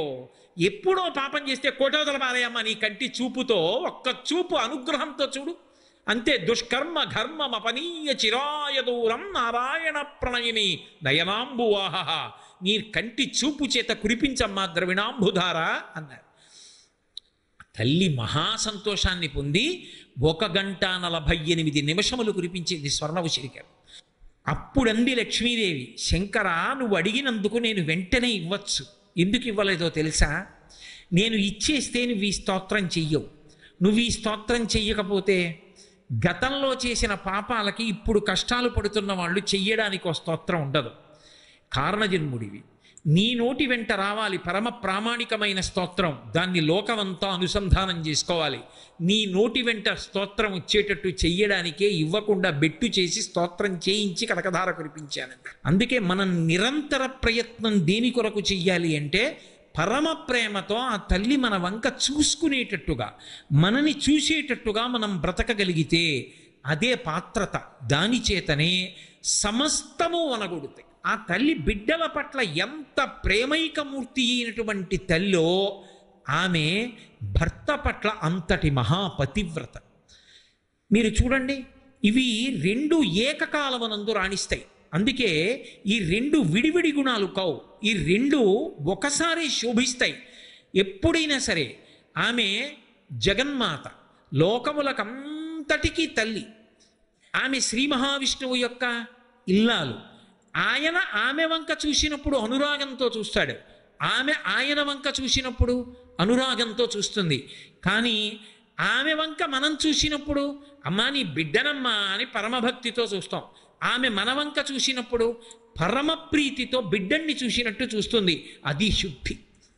ఆమె వద్దకి వెళ్ళి నిలబడినప్పుడు ఏ బుద్ధితో నిలబడగలగాలి అంటే అమ్మా నేను నీ బిడ్డన్నమ్మా అని నిలబడగలగాలి. అమ్మ దగ్గరికి వెళ్ళినటువంటి బిడ్డ అమ్మా అన్న ప్రేమతో వెడతాడు తప్ప అమ్మా నేను ఇది అని తగిలించుకున్నవేవి పెట్టుకుని వెళ్ళడు. ఆయన జిల్లా కలెక్టర్ కానివ్వండి, రాష్ట్ర ప్రభుత్వ ప్రధాన కార్యదర్శి కానివ్వండి, అమ్మ దగ్గరికి వెళ్ళినప్పుడు మాత్రం నేను ఇంత పెద్ద పదవిలో ఉన్నవాడిని వెళ్ళడు. అమ్మ దగ్గరికి కొడుకుగా వెడుతున్నాను. ఆ అమ్మ దగ్గరికి వెళ్ళి కూర్చున్నప్పుడు అమ్మా అని ఆ చెయ్యి పట్టుకొని అమ్మని పిలిచి అమ్మ మాట్లాడుతుంటే అమ్మ అన్నం పెడితే నాన్న అలిసిపోతున్నావురా, రాత్రి ఎప్పుడో వస్తున్నావురా, ఏ ఉద్యోగమో ఏమిటో, పూర్వమైనయం పెద్దవాడి అవుతున్నావు, పెద్ద పెద్ద బాధ్యతలు అంటావు, ఎప్పుడో రాత్రి 11ంటికి వస్తావు, వచ్చి కూడా ఏదో ఆలోచిస్తావు, ఎప్పుడూ ఫోన్ మాట్లాడతావు. బిడ్డల మీద అంత ప్రేమ. ఆ అమ్మ వాత్సల్యంతో మాట్లాడుతుంటే, అమ్మ తల నిమురుతుంటే, చేస్తున్న ఉద్యోగం ఏమిటో కూడా అమ్మకి తెలియకపోయినా బెంగ పెట్టుకుంటుంటే, అమ్మని చూసి కొడుకు తన ఉద్యోగాన్ని గుర్తు తెచ్చుకుంటాడా? అమ్మని చూసి పకపకా నవ్వి అమ్మా నీ చెయ్యి ఒక్కసారి నా తల మీద పెట్టు, అన్నీ హేళగా నిర్వర్తించేస్తానమ్మా అని ఆ అమ్మ చెయ్యి పట్టుకుని మురిసిపోతాడా? అమ్మ స్పర్శ బిడ్డడికి ఓదార్పు. అమ్మ దగ్గరికి వెడితే బిడ్డణ్ణి ఈ భావన తప్ప ఇంకొక భావన ఉండదు. నేను మగవాణ్ణి, నేను పురుషుణ్ణి, ఈ భావనలు ఏమి ఉండవు. అందుకే శివే శృంగారార్ధ్ర తదితరజనే కుచ్చనపర అంటారు సౌందర్యలహరిలో శంకర భగవత్పాదులు. నేను మగవాణ్ణి అని వెళ్ళి నిలబడిన వాడి పట్ల ఆమె రౌద్ర స్వరూపంతో చూస్తుంది. కానీ అమ్మ నేను నీ బిడ్డన్నమ్మా అని వెళ్ళి ఎవరు చూస్తారో వాళ్ళ పట్ల పరమ ప్రేమతో చూస్తుంది. అందుకే అమ్మవారికి 2 నామములు అన్వయం అవుతాయి. మీరు చూడండి, శంకర భగవత్పాదుల దృష్టికోణం ఉన్నవాడికి, ఆయన పాదములు నమ్ముకున్నవాడికి భేదం చెప్పడం చాలా కష్టం. ఉన్నది ఒకటే తత్వం అయినప్పుడు ఆమెని మీరు లలిత అనండి, ఆమెని మీరు దుర్గనండి, ఆమెని మీరు పార్వతి అనండి, సరస్వతి అనండి, లక్ష్మి అనండి, తత్వము మాత్రం ఒక్కటే. తత్వము ఒక్కటే అనేటటువంటిది నిర్వివాదాంశం. అందులో ఇంకేమీ సందేహం లేదు. ఎందుకో తెలుసా? అగ్ని పరీక్ష ఎక్కడ అంటే శంకర భగవత్పాదులు కనకధారాస్తవం చేస్తూ లక్ష్మీదేవిని కేవలం శ్రీ మహావిష్ణువు యొక్క ఇల్లాలనలేదు. గీర్దేవతేతి గరుడధ్వజ సుందరీతి శాకంభరీతి శశిశేఖరవల్లభేతి సృష్టి స్థితి ప్రళయకేళుష సంస్థితాయై తస్మై నమస్త్రిభువనైక గురోస్తరుణ్యై అన్నారు. గీర్దేవతేతి చతుర్ముఖ బ్రహ్మగారి ఇల్లాలైనటువంటి సరస్వతీ స్వరూపంగా లోకాన్ని అనుగ్రహించి చదువునిచ్చిన నువ్వే. గరుడధ్వజ సుందరీతి గరుడ వాహనాన్ని అధిరోహించి వెళ్ళేటటువంటి శ్రీ మహావిష్ణువు యొక్క ఇల్లాలైనటువంటి లక్ష్మీ స్వరూపంగా లోకాలకి సంపదలిచ్చిన నువ్వే. గరుడధ్వజ సుందరీతి శాకంభరీతి శశిశేఖర వల్లభేతి జటాజూటంలో అర్ధచంద్రరేఖ ధరించినటువంటి పరమశివుని యొక్క ఇల్లాలైనటువంటి పార్వతీ స్వరూపంతో శక్తిని కల్పించిన నువ్వే. అప్పుడు సృష్టిశక్తి, స్థితిశక్తి, ప్రళయశక్తి 3 అయిపోయాయి. మరి మళ్ళీ శాకంబరీతి ఎందుకు? ప్రత్యేకం శాకంబరి ఎందుకు చెప్పాలి శంకరాచార్యులు వారు? ఏదో సృష్టించడమో, నిలబెట్టడమో, లయం చేయడమో కాదు. ముందు చాలా అకస్మాత్తుగా కించిత్ ఆలస్యం లేకుండా ఆవిడకి అన్నం పెట్టాలమ్మా. అన్నం కూడా లేదు. నువ్వు అలా పెట్టగలిగిన దానివి. ఎందుకని? ఒకప్పుడు లోకాలన్నీ తల్లడిల్లిపోయే దుర్గమాసురుడు అనేటటువంటి రాక్షసుడు చేసినటువంటి ప్రయత్నం వల్ల బ్రాహ్మణులు వేదాలు మర్చిపోయి యజ్ఞయాగాది క్రతువులు లేకపోతే, దేవతలు వర్షం కురిపించకపోతే, అన్నం, కాయలు, కూరలు ఏమీ దొరకకపోతే జంతువులు కూడా పడిపోయి ఎక్కడ చూసినా కడేబరాలే. వేదాలు మర్చిపోయారు బ్రాహ్మణులందరూ. వాళ్ళు మరిచిపోవాలని అడిగాడు వరం దుర్గమాసుడు. అప్పుడు అమ్మవారిని కీర్తిస్తే అమ్మవారు కనపడింది. కీర్తించడానికి మాత్రమే ఏం గుర్తుంది?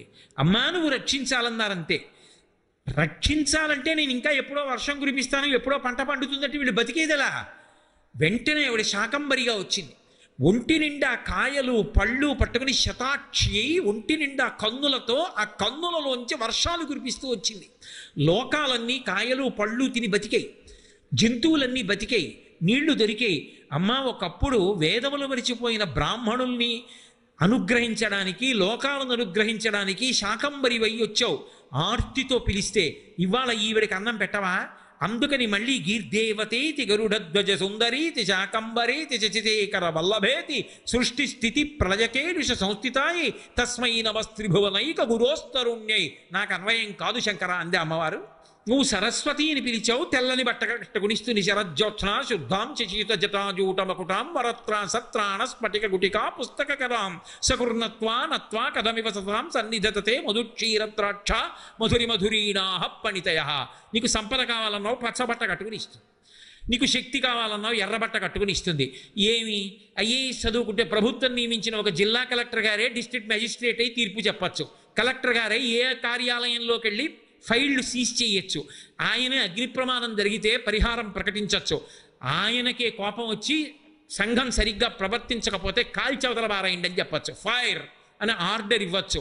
ఇన్ని అధికారాలు ఒక వ్యక్తిలో ఉండి ఆయనే జ్యుడిషియరీ, ఆయనే ఎగ్జిక్యూటివ్, అన్నీ ఆయనలో ఉన్నప్పుడు మనం పెట్టుకున్న వ్యవస్థలోనే జిల్లా కలెక్టర్ గారిలో అన్ని అధికారాలు ఉంటే భగవంతుని యందు అన్ని అధికారములు కేంద్రీకృతమై సంపదనిచ్చినప్పుడు లక్ష్మి, చదువిచ్చినప్పుడు సరస్వతి, శక్తినిచ్చినప్పుడు పార్వతి అయి మూడు మూర్తుల సమాహార స్వరూపమై లక్ష్మిగా పేరుతో కీర్తింపబడుతోందని నేనంటే మీకు ఆశ్చర్యం ఎందుకు?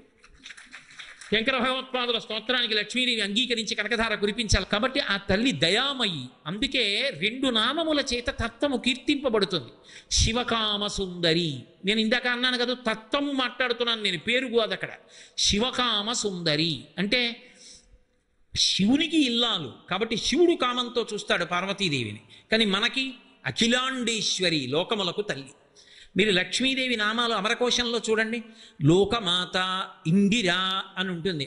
ఆమె మనందరినీ కన్న తల్లి, ఆమె శ్రీ మహావిష్ణువు యొక్క ఇల్లాలు కాబట్టి వాళ్ళు లోకానికి తల్లిదండ్రులు. అందుకే కాళిదాస మహాకవి వాగర్ధ వివ సంపృక్తవు వాగర్ధ ప్రతిపత్తయే జగత పితరవు వందే పార్వతీ పరమేశ్వరవు అన్నాడు. అభేదం పాటించాడు. పార్వతీ పరమేశ్వరవు అని మీరంటే పార్వతీ పరమేశ్వరులు, పార్వతీప రమేశ్వరవు అంటే పార్వతీ పరమేశ్వరులు లక్ష్మీనారాయణులు కూడా. అదేంటంటే పార్వతీప అనొచ్చా అంటే సంస్కృత భాషలో మర్యాద ఉంది. నృప అన్నాను అనుకోండి, నరపతి అని ప అని ఒక్కటి వేస్తే నృప అంటే నరులకు పతి అయిపోయిందా లేదా? పార్వతీప, పార్వతీదేవి యొక్క పతి రమేశ్వరవు, రమ అంటే లక్ష్మీదేవి, లక్ష్మీదేవి యొక్క ఈశ్వరుడు శ్రీ మహావిష్ణువు.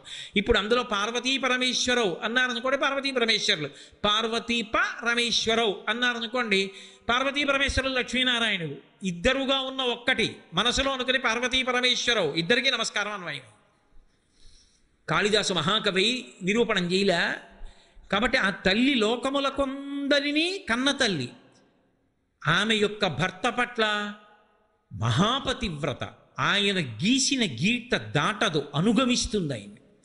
ఆమె ఏ పని చేసినా ఏ అవతారంలో ఉన్నా ఆయన కీర్తి నిలబెట్టడం ఒక్కటే ఆవిడికి కావాలి. అందుకే మీరు చూడండి, ఇంత సర్వశక్తిమంతురాలై పతివ్రతా ధర్మాన్ని ఎన్నడూ విననాడదు. అందుకే గజ్జె చెప్తే లక్ష్మీ స్తోత్రానికి నిత్యాన పాయనీ అంటారు.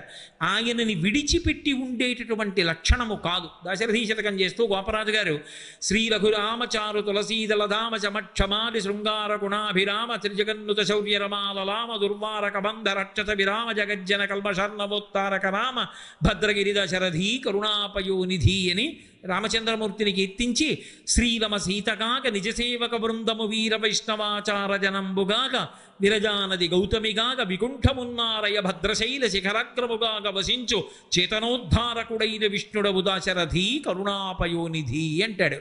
శ్రీరమ సీతగాగా ఆ లక్ష్మీదేవియే సీతమ్మగా వచ్చింది. ఆయన రాముడిగా వస్తే ఆవిడ వెంటనే సీతామహాసాధ్విగా భూమి మీదకు వస్తుంది. అదే స్వామి పరిపూర్ణావతారంగా కృష్ణుడిగా వస్తే ఆవిడ రుక్మిణీదేవిగా వస్తుంది. అందుకే రుక్మిణీ కళ్యాణం పూర్తి చేస్తూ పోతన గారు అంటారు, అనఘ ఆదిలక్ష్మి అయిన రుక్మిణితోడ క్రీడ సల్పుచున్న కృష్ణ చూచి పట్టణంబులోని ప్రజలుల్లసిల్లిరి ప్రీతులగుచు ముక్త భీతులగుచు అంటారు. ఆ అనగా ఆదిలక్ష్మి అయిన రుక్మిణితోడ, ఆదిలక్ష్మి అయినటువంటి రుక్మిణితో పరిపూర్ణావతారమైనటువంటి కృష్ణ భగవానుడు కలిసి కూర్చునుంటే లోకములలో ఉండేటటువంటి భీతి అంతా పోయి ఆ లక్ష్మీనారాయణులు పరిపాలనలో కూర్చునుంటే అందరూ సుఖ సంతోషములను పొందారు. శ్రీమన్నారాయణుడు అయ్యాడు. కాబట్టి ఆమె ఆయనను విడిచిపెట్టదు, ఎప్పుడూ అనుగమిస్తుంది. ఎంత అనుగమిస్తుందో తెలుసా? అందులో చమత్కారం. ఆయన బ్రహ్మచారిగా వస్తే అప్పుడు అనుగమిస్తుందా? బ్రహ్మచారికి పక్కన భార్య ఎలా ఉంటుంది? ఒకప్పుడు వామనమూర్తిగా వచ్చాడు. వామనమూర్తిగా వచ్చినప్పుడు పక్కన భార్య ఎలా ఉంటుంది? కానీ ఆయన వామనమూర్తిగా వెళ్ళాడు కదా అని ఆవిడ నమస్కారం చేయకుండా ఉండదు. ఇప్పుడు బ్రహ్మచారిగా అవతారం, కానీ తత్వత ఆయన విష్ణువు నిత్యానపాయని వదలదు. వామనమూర్తి పాదాన్ని చాపితే కడిగి దానం చేయాలి. రమ్మా మానవ కొత్తమ లెమ్మా నీ వంచిత్తు లేదనకిత్తున్ చమ్మా అడుగుల ఇటురా నిమ్మా కడుగంగవలయు నీటికి తడయం. బంగారు పళ్ళెంలో పాదాలు పెట్టబోయి కడుగుతానన్నాడు. ఆ పాదం పెడితే వింధ్యావళి నీళ్లు పోస్తుంటే కాళ్ళు కడుగుతుంటే ఆ బ్రహ్మచారిగా వచ్చినటువంటి వామనమూర్తి యొక్క పాదం మీద లక్ష్మీదేవి యొక్క లలాటమునందుండేటటువంటి కస్తూరి తిలకపు ముద్ర కనబడింది అని చెప్పారు పోతన గారు. మరి బ్రహ్మచారిగా ఉన్నటువంటి వామనమూర్తి పాదం మీద లక్ష్మీదేవి లలాటమునందున్న కస్తూరి తిలకం ఎలా వస్తుంది అంటే, ఆ తల్లి మహాపతివ్రత ప్రతిరోజు మోకాళ్ళ మీద వంగి శ్రీ మహావిష్ణువు యొక్క పాదములకు నమస్కరించినప్పుడు ఆమె లలాటమనందున్నటువంటి బొట్టు ఆయన పాదములకు ముద్రగా పడుతుంది. కాబట్టి ఆయన బ్రహ్మచారిగా ఉన్నాడని అనుగమించడం మానదు. ఆయన ఎక్కడ ఉండనివ్వండి ఆయన అనుగమిస్తుంది. అసలు ఆయన శక్తి స్వరూపమే కదండి, ఆయన తేజస్సే ఆవిడ. శివశక్త్యాయుక్తో ఇది భవతి శక్త ప్రభవితం నచే దేవం దేవో నకలు కుశల స్పందితుమపి అతస్త్వామారాధ్యాం హరిహర విరించాది విరతి ప్రణంతుం స్తోతుం వా కథమకృత పుణ్య ప్రభవతి అంటారు శంకరులు సౌందర్యలహరి ప్రారంభంలోనే. అటువంటి తల్లి ఆమె ఎప్పుడు ఎక్కడ ఏది చేసినా కేవలంగా స్వామిని దృష్టిలో పెట్టుకుని ఆయన యొక్క ఔన్నత్యానికి ఆయన యొక్క కీర్తి ప్రకాశించడానికి ప్రవర్తిస్తుంది తప్ప ఆయనకి గౌరవం తగ్గేటట్టుగా మాత్రం ఒక్క విషయంలో కూడా ఆమె ప్రవర్తించదు. అంతటి మహాపతివ్రత. లోకములకు ఆదర్శనీయమైనటువంటి మహిళగా నిలబడేటటువంటి ప్రథమ మహిళ ఎవరు అంటే లక్ష్మీదేవి. ఆమె స్త్రీ మహిళ. మొట్టమొదట లోకంలో ఉండేటటువంటి స్త్రీలకందరికీ కూడా ఆదర్శ మహిళ అని పిలవవలసి వస్తే ఎవరు అంటే లక్ష్మీదేవి. ఆమె లోకానికి నిరూపణం చేస్తుంది. ఇలా ఉండాలి సుమా అని నిరూపణం చేసేది ఎవరు అంటే ఆ తల్లి. అందుకే బహుకాలంబు తపించి వ్రతములు పాటించి కామించి నీ మహినీయోజ్వల పాదరేణుమ కణ సంస్పర్శాధికారంబు శ్రీ మహిళారత్నము తొల్లె కంచనది నేమం బేమియుంలేక నీ పాద యుగాహతింబడసి నీడచ్చద్భుతం ఈశ్వరా అంటారు పోతన గారు భాగవతంలో. బహుకాలంబు తపించి వ్రతములు పాటించి కామించి నీ మహనీయోజ్వల పాదరేణు సంస్పర్శాధికారంబు శ్రీ మహిళారత్నము తొల్లికాంచే. ఆవిడికి శ్రీ మహిళారత్నము అని కీర్తి కట్టబెట్టారు పోతన గారు. అటువంటి తల్లి ఆమె నిత్యానపాయని మహాపతివ్రత. ఎన్నడూ స్వామిని విడిచిపెట్టి ఒక్క క్షణమైనా ఉండదు. చెట్టు లాంటి పరమాత్మని ఆ శ్రీమన్నారాయణుడు, అది కానుగ చెట్టు అనుకోండి, నల్లటి చెట్టు. ఆ నల్లటి చెట్టుని బంగారు రంగులో ఉన్న ఒక తీగ అల్లుకుంది. అల్లుకున్నప్పుడు దానికి పెద్ద పెద్ద పువ్వులు ఉన్నాయి. ఆ పువ్వులు కాండమునకు నొక్కుకునేటట్టుగా అల్లుకుంది. అలా నువ్వు మాకు ఎలా దర్శనమివ్వాలంటే అనుకలతను కాండాలింగనారంభశుంభత్ ప్రతిదిశ భుజశాఖా శ్రీసఖానోకహర్ది స్తననయన గుళుచ్ఛస్పార పుష్పద్విరేఫ రచయితుమయి లక్ష్మీ కల్పవల్లీ కటాక్షాన్. నీ స్తనములు అనబడేటటువంటి పెద్ద పెద్ద పువ్వులు, స్వామి అనబడేటటువంటి ఆ వృక్షము దానికి గట్టిగా నొక్కుకునేటట్టుగా ఆయనని గాఢాలింగనం చేసుకుని మీరిద్దరూ నీలతోజిత మధ్యస్థ విద్యుల్లీకే భువాస్వర అన్నట్టుగా సౌదామినితో కూడుకున్నటువంటి నల్లమబ్బ ఎలా ఉంటుందో అలా ఇద్దరూ కలిసి మాకు దర్శనమివ్వండమ్మా అని అడుగుతారు సంప్రదాయం. మనం ఎప్పుడు ఉపాసన చేసినా అమ్మవారితో కలిసి ఉన్న అయ్యవారిని ఉపాసన చేస్తాం తప్ప ఒక్కడిని ఉపాసన చెయ్యం. శంకరులు కూడా అందుకే శివానందలహరి చేస్తూ శివస్వరూపాన్ని చెప్పినప్పుడు సంధ్యారంభ విజృంభితం శృతిశిరస్థానాంతరాధిష్ఠితం సప్రేమ భ్రమరాభిరామమసకృచ్ఛద్వాసనాశోభితం భోగీంద్రాభరణం సమస్త సుమన పూజ్యం గుణావిష్కృతం సేవే శ్రీగిరి మల్లికార్జున మహాలింగం శివాలింగితం అంటారు. అర్జున వృక్షం తెల్లమద్ది చెట్టుతో శివుణ్ణి పోలుస్తారు. తెల్లమద్ది చెట్టుకి మల్లెతీగ అల్లుకుంటే, ఎందుకంటే సంధ్యారంభ విజృంభితం, మల్లెతీగ సాయంకాలం వేళ బాగా పుష్పిస్తుంది, అప్పుడు విచ్చుకుంటాయి మల్లెపూలు. సాయంకాలం వేళ విచ్చుకునేటటువంటి మల్లె పువ్వులలో ఉన్నటువంటి మల్లెతీగ తెల్లని అర్జున వృక్షానికి మద్ది చెట్టుకి చుట్టుకుంటే ఎలా ఉంటుందో అలా పార్వతీదేవి చేత గాఢముగా లింగనము చేయబడినటువంటి పరమశివస్వరూపము మా కన్నుల ఎదుట సాక్షాత్కరించుగాక అని ప్రార్థన చేస్తారు. అందుకని ఆ తల్లి మహాపతివ్రత. అందుకే ఆమెను ఎప్పుడైనా వచ్చి ఉండమ్మా అని అడిగినప్పుడు ఒక కన్న తల్లి తత్వంతో ఆవిడికి అత్యంత ప్రీతిపాత్రమైనది స్థిర నివాసం కావాలి అంటే ఎప్పుడు ఉంటుంది? మీరు ఆలోచించండి. నా కూతురే ఉందనుకోండి, నా కూతురు మా ఇంటికి వచ్చింది అనుకోండి, అమ్మ ఇంకొక వారం రోజులు ఉండవే, ఎన్నాళ్ళైందో నువ్వు వచ్చి అన్నాను అనుకోండి, నాన్నగారండి ఆయనకి వంట రాదు నాన్నగారండి, వేలు కాలింది చెయ్యి కాలింది అంటారు నాన్నగారండి, ఇక్కడ నాకు అన్నం సహించదు నాన్నగారండి అని వెళ్ళిపోతుంది. ఆయన పక్కన లేకపోతే ఇంకొక వారం ఉండదు. పోనీ ఇద్దరూ కలిసి వచ్చారు, ఏమయ్యా ఒక్కదాన్ని ఉండమంటే ఉండదు, ఇద్దరు ఉండండి అయ్యా ఒక్క వారం అన్నాను. పిల్లలు అక్కడ ఉన్నారు కదా మామయ్య గారండి, వాళ్ళు మళ్ళీ అమ్మ నాన్న అని బెంగ పెట్టుకుంటారండి అండి. పిల్లలు ఆయన అది కూడా వచ్చారనుకోండి, ఓ వారం ఉండండి అని అడిగాను అనుకోండి, ఆయన వంక చూస్తే అన్నాడు అనుకోండి, పిల్లలు తాతగారి దగ్గర ఉందాం తాతగారి దగ్గర ఉందాం అన్నాను. వారం 10 రోజులు ఉంటారు అందరూ ఉంటే. అందుకే లక్ష్మీదేవిని పిలిస్తే ఎలా పిలుస్తారంటే ఆనందకర్దమశ్చైవ చిక్లీత ఇతి విశ్రుతా. అమ్మ నువ్వు వచ్చినప్పుడు ఎలా వస్తావో తెలుసా? ఒక్కదానివి రావద్దు మా ఇంటికి. నువ్వు వచ్చినప్పుడు ఆనందుడు, కర్దముడు, చిక్లీతుడు వీళ్ళు ముగ్గురు లక్ష్మీదేవి యొక్క కుమారులు, నీ బిడ్డలతో రా. ఆనందకర్దమశ్చైవ చిక్లీత ఇతి విశ్రుతా. వాళ్ళెవరు? త్వయ పుత్రాః స్వయం శ్రీదేవి దేవత. నువ్వు ఈ ముగ్గురు కొడుకులతో రా. మళ్ళీ ముగ్గురు కొడుకులతో వచ్చాను ఆయన అనకు, ఆయనతో కూడా రా. ఆయనతోటి పిల్లలతోటి రా, ఉండు. ఇంకెక్కడికి వెడుతుంది? హాయిగా కూర్చుంటుంది. ఎప్పుడు? పుట్టింటికి వచ్చి ఉండిపోయే పిల్ల అని మీరు అనుకోకండి, భక్తుడి గుండెల్లోకి వచ్చింది. ఎప్పుడు వస్తుంది? భృంగీచ్ఛానటనోత్కటక్కరిమదగ్రాహీ స్ఫురన్మాధవాహ్లాదో నాదగితో మహాచితవ పంచేషుణా చాధృత సత్పక్ష సమనోవనేష సపున సాక్షాన్ మదీయే మనోరాజీవే భ్రమరాధిపో విహరతాం శ్రీశైలవాసీ విభు అంటారు శంకర భగవత్పాదులు.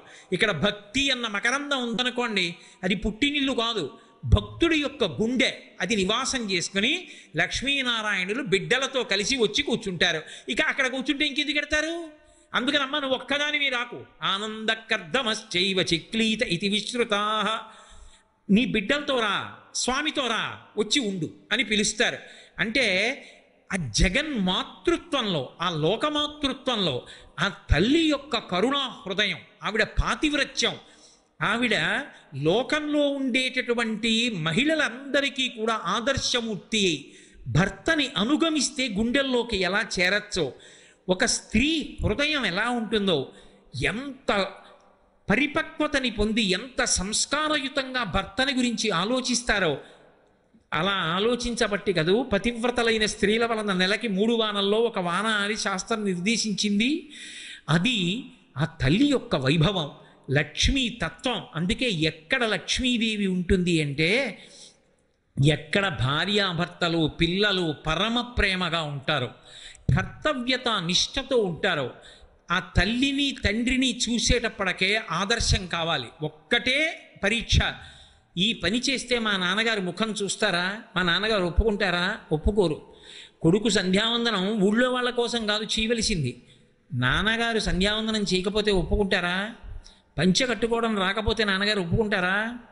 ఎవరి కోసం కట్టుకోవాలి అంటే నాన్నగారు చెప్పక్కర్లేదు, నాన్నగారు ఒప్పుకోరు. అది దేని చేత? నాన్నగారు అలా బ్రతుకుతారు కాబట్టి నాన్నగారు ఎలా బ్రతికారో నేను అలా బ్రతకాలి అంతే.